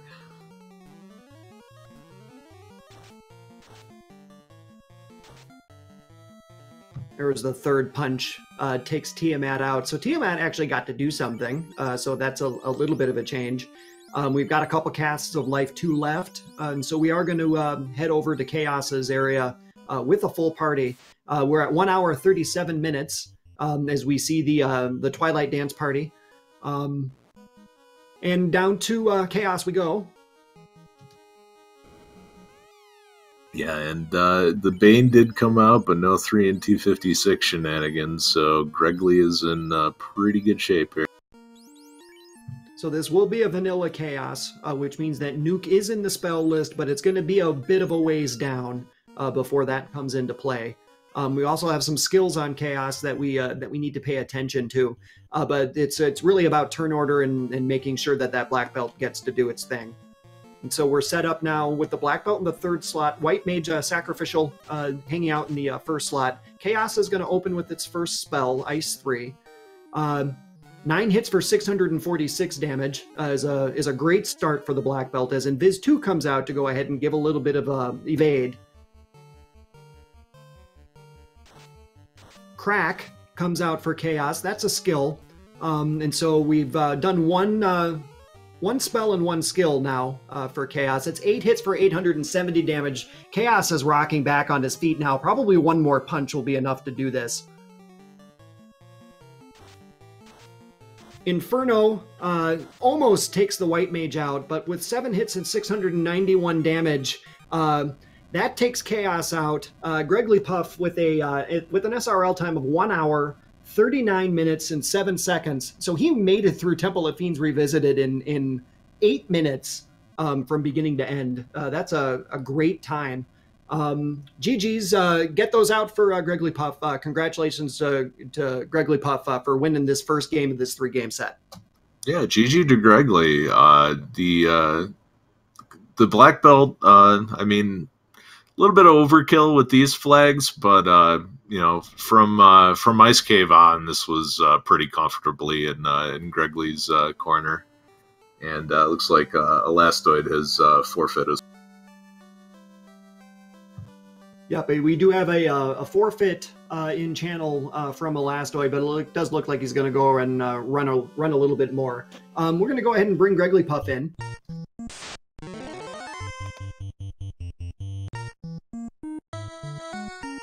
Yeah, we're joined by Gregly Puff right now. GG. Yeah, thank you. How are you guys doing? Doing all right. How did that black belt grind go for you? Saw you got a little close there when it came to the heal potions you had and stuff. Yeah, I was gonna be very sad if I had taken that grind or that wipe to carry right there. It was pretty. I was taking quite a gamble going up against her. Granted, I was pretty high levels, but I only had like about 200 hit points when I went up against her, and I know what she has. She has some spell that could have probably done some things, and I know she hits pretty hard. So good thing I got good turn order. I hit her for 600, put her down in the first hit, and then from there on, I knew kind of that things were moving forward from there. It was just all about finding that floater and finding that slab. And luckily, well, floater and slab were in their respective dungeons. Yeah, speaking of floater, what made you decide to go for Ice Cave instead of Ordeals? It was right there. I was in the area and I had exit. And so I was like, you know what? I'll go on ahead. There are more, while Ordeals is quicker, there are more chests than ice, and so I had the 3 plus the 2 plus the 6, and then the other 5 in the other room. So that's obviously more than Ordeals, and I was in the neighborhood, so I just went on ahead and routed that into my whole thing. Gregly, it's Maya. GG, and congratulations on taking game 1. Thank you. Talk to me a little bit about your party composition. You had the world was your oyster. You had an open party, and you ended up going with a black belt and the rainbow set of mages. Do you feel comfortable with that party composition in most seats?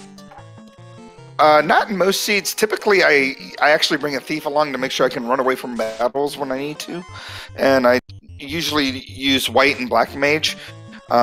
I decided to go on ahead and switch it up to do rainbow mages, and then the original plan actually was to Dan my black belt until I was ready to grind, but that never actually ended up happening.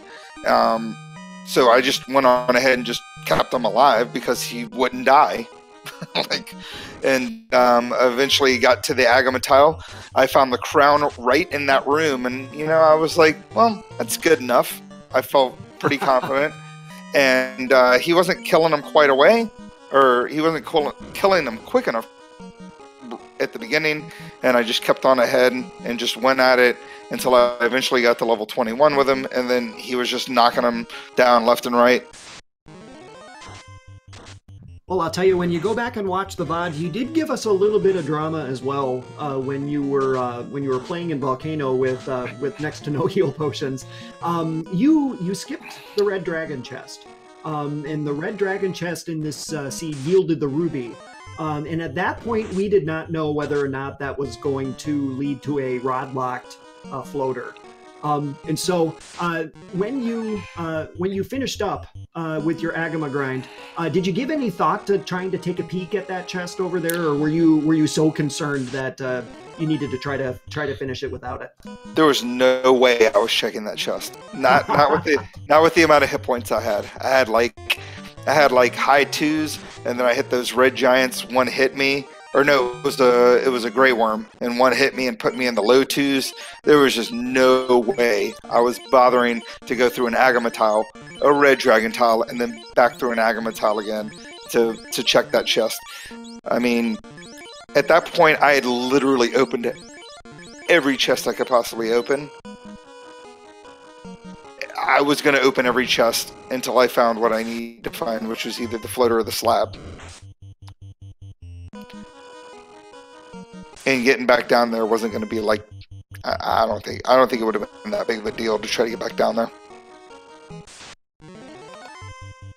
So we're still on board here with Elastoid. Elastoid has forfeited out of this race, but is going to go ahead and finish this up for us as we see the return of Team Rocket to the screen. Greg Lee, this was Elastoid's call tonight on the flag set that he wanted to run. You didn't make a veto. Were you considering a veto, or you were pretty happy with the flag set that he proposed? I mean, my whole thing, and well, I don't want to throw my cards out there because it's kind of like when you bluff and then you show your cards. I don't want to tell people what I don't want to see, but I was very happy with what he decided to choose for the flag set, and that's it. Does this mean you have something up your sleeve for game 2 here when it's your turn to pick? Not at all. You never know. It could potentially be the exact same flag set. You'll never. Like I said, it's like poker. You don't want to show your 2 cards because then people know how you play, and then who knows.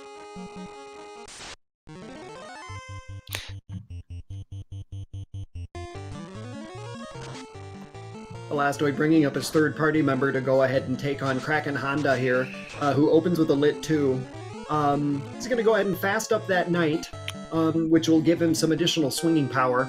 And here comes Quad X now as well, and this might be very timely played. Yep, here comes Quad X, and Honda is erased and terminated. That was a very nice string of events there for Elastoid as he rolls here through Temple of Fiends Revisited. Only a couple of boss fights to go, and then Elastoid will also hopefully be across the finish line here, barring any mishaps.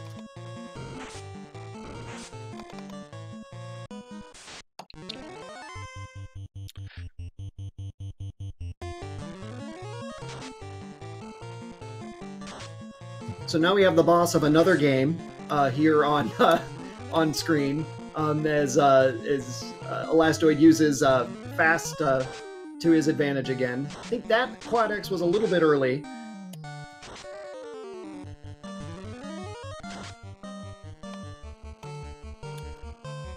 He's going to go ahead and give it an attempt now.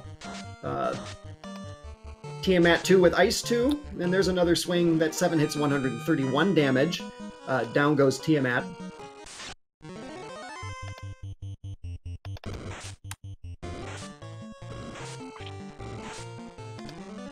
So Greg Lee, you're a relative newcomer, I think, to the Final Fantasy Randomizer community. You're not a newbie, but you're not an old bee either. You want to talk a little bit about how you found this community and how you got running with the community? Yeah, sure. So basically what happened was I was kind of new. I wouldn't say I was new to Twitch, but I didn't stream much on Twitch. I got into Final Fantasy through a guy named Sula, who did a lot of Final Fantasy and Final Fantasy V. He would do a lot of different runs and stuff like that. And I started reading his literature, and it got me kind of back into Final Fantasy, which was a game that I played when I was a kid. Like, I remember Final Fantasy was the first game I ever played as a kid, or the first Final Fantasy game I ever played as a child. And so basically, one day I decided I was going to go on ahead and just start streaming some Final Fantasy.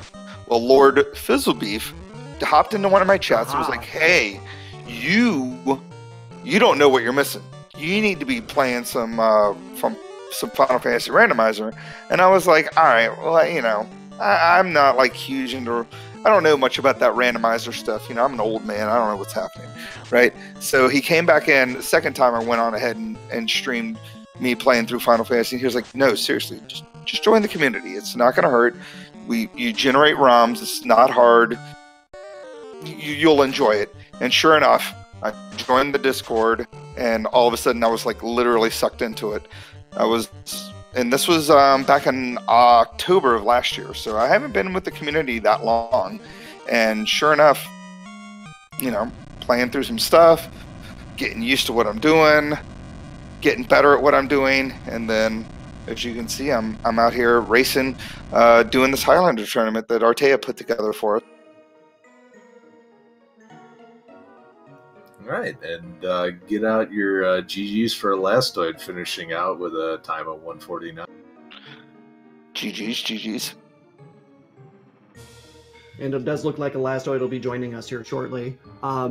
So that was an NSRL time of 1 hour and 49 minutes and 26 seconds. I know I have a whole bunch of questions for Elastoid when he joins us here. A nice finish from Elastoid from a seed that kind of went wrong for him about halfway through.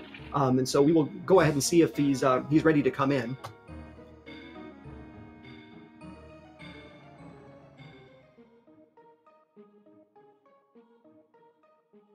And we are joined in chat here now by Elastoid. Elastoid, GG's to you. Yeah, that was a seed, wasn't it? That was something else, wasn't it? Yeah, as soon as I found the floater, I was like, well, I lose. Elastoid, talk to me a little bit. Let's start at the beginning with your party composition. You elected to go with 3 men as opposed to 4, and you kept one blank. Talk to me a little bit about your thought process on the 3-man party and how you feel it went for you down the stretch. It didn't go super well because I lost, but I don't know. I was averaging around 90 minutes a seed in this flag set. Like that, I wanted to go faster, so I subtracted a party member, going with 2 and sometimes going with 3, and my time's improved. So I figure it's probably just, I'm taking too long or having some sort of decision making paralysis or what have you. So it was easier just to simplify things and go with 3 runners.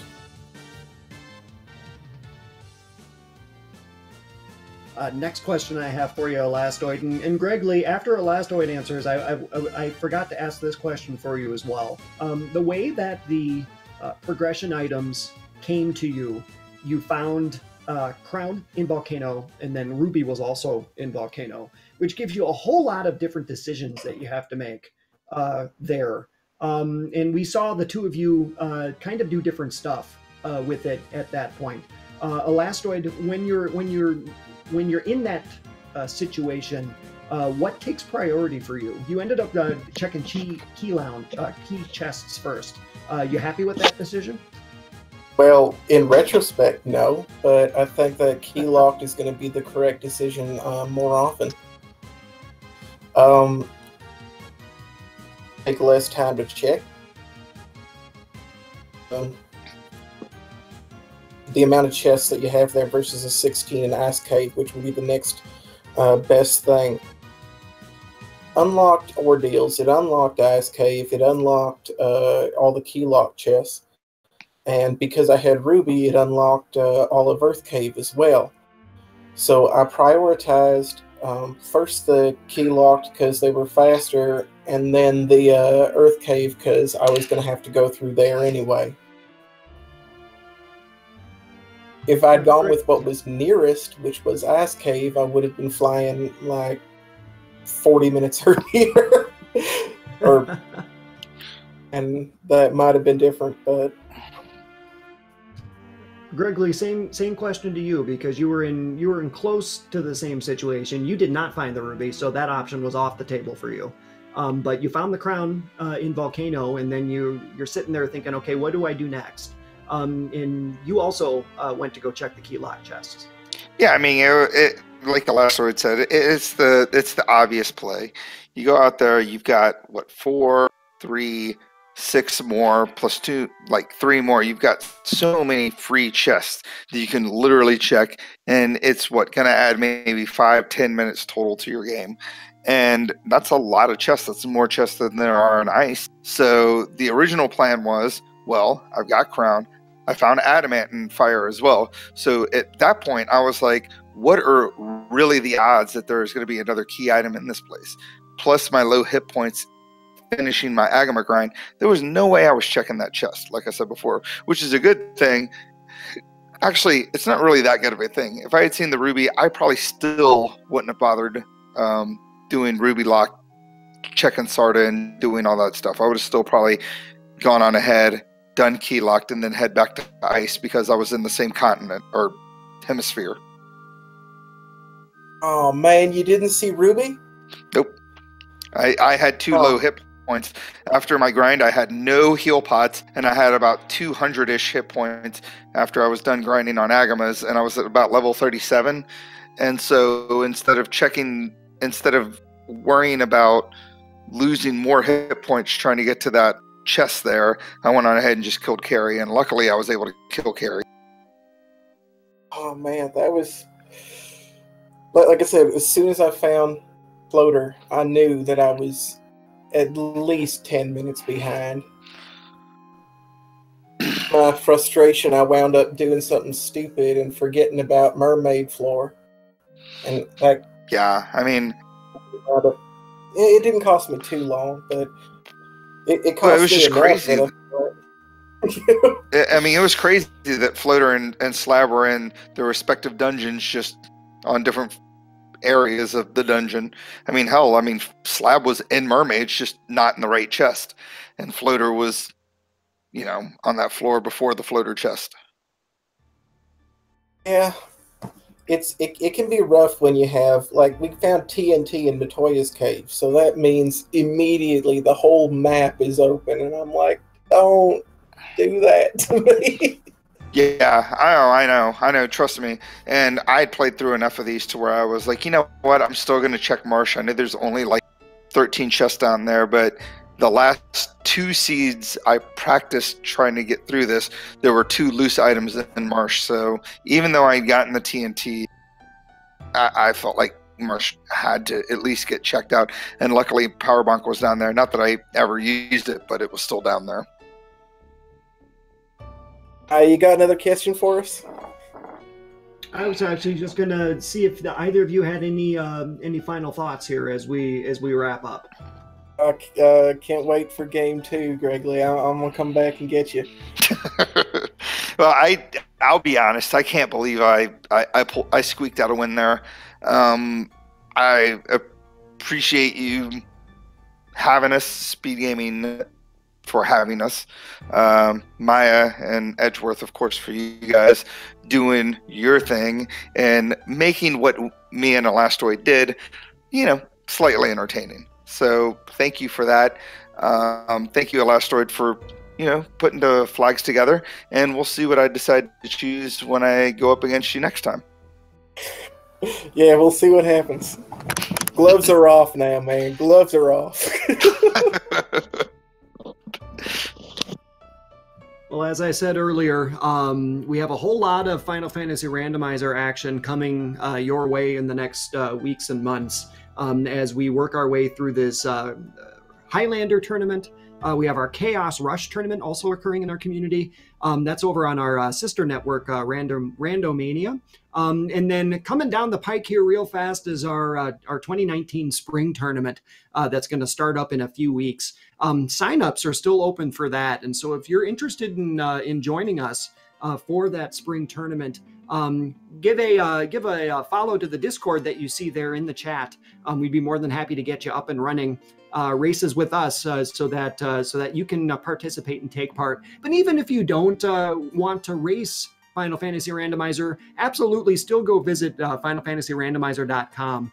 And you can just play around with the randomizer on your own. And all the thanks to our devs for the amazing work that they do day in and day out to give us all of this awesome entertainment and breathe some life into this awesome old game that we love to play. And so thanks for my part. Thanks for Speed Gaming and everybody in the Speed Gaming community for welcoming us and continuing to allow us to come into your homes and entertain you. I really appreciate it. As well as tracking tonight for Slick Fingers. Really appreciate that as well. That's all I've got for the evening. My name's Maya, and I will go ahead and hand it over to Edge to play us out. well said, Maya. That's about all that I had to say. Just thanks to Artea for organizing and drafting this tournament rules, and thanks again to you, Maya, for reviewing them and working things out. This has been pretty interesting to watch. I've cast a couple of these races so far, and I can't wait for the rest of the tournament to see how things play out. Maya, what have we got next on Speed Gaming? For Final Fantasy Randomizer Highlander Tournament, we do have a race coming up tomorrow night. That is going to be Ice Blue against myself. That will be at 8 o'clock Eastern, 7 o'clock Central. And we will see what Ice Blue has in store for me tomorrow. Coming up next on Speed Gaming, if you pop over to Speed Gaming 5, the Wind Waker Randomizer tournament is in full swing. And so definitely go ahead and check that out.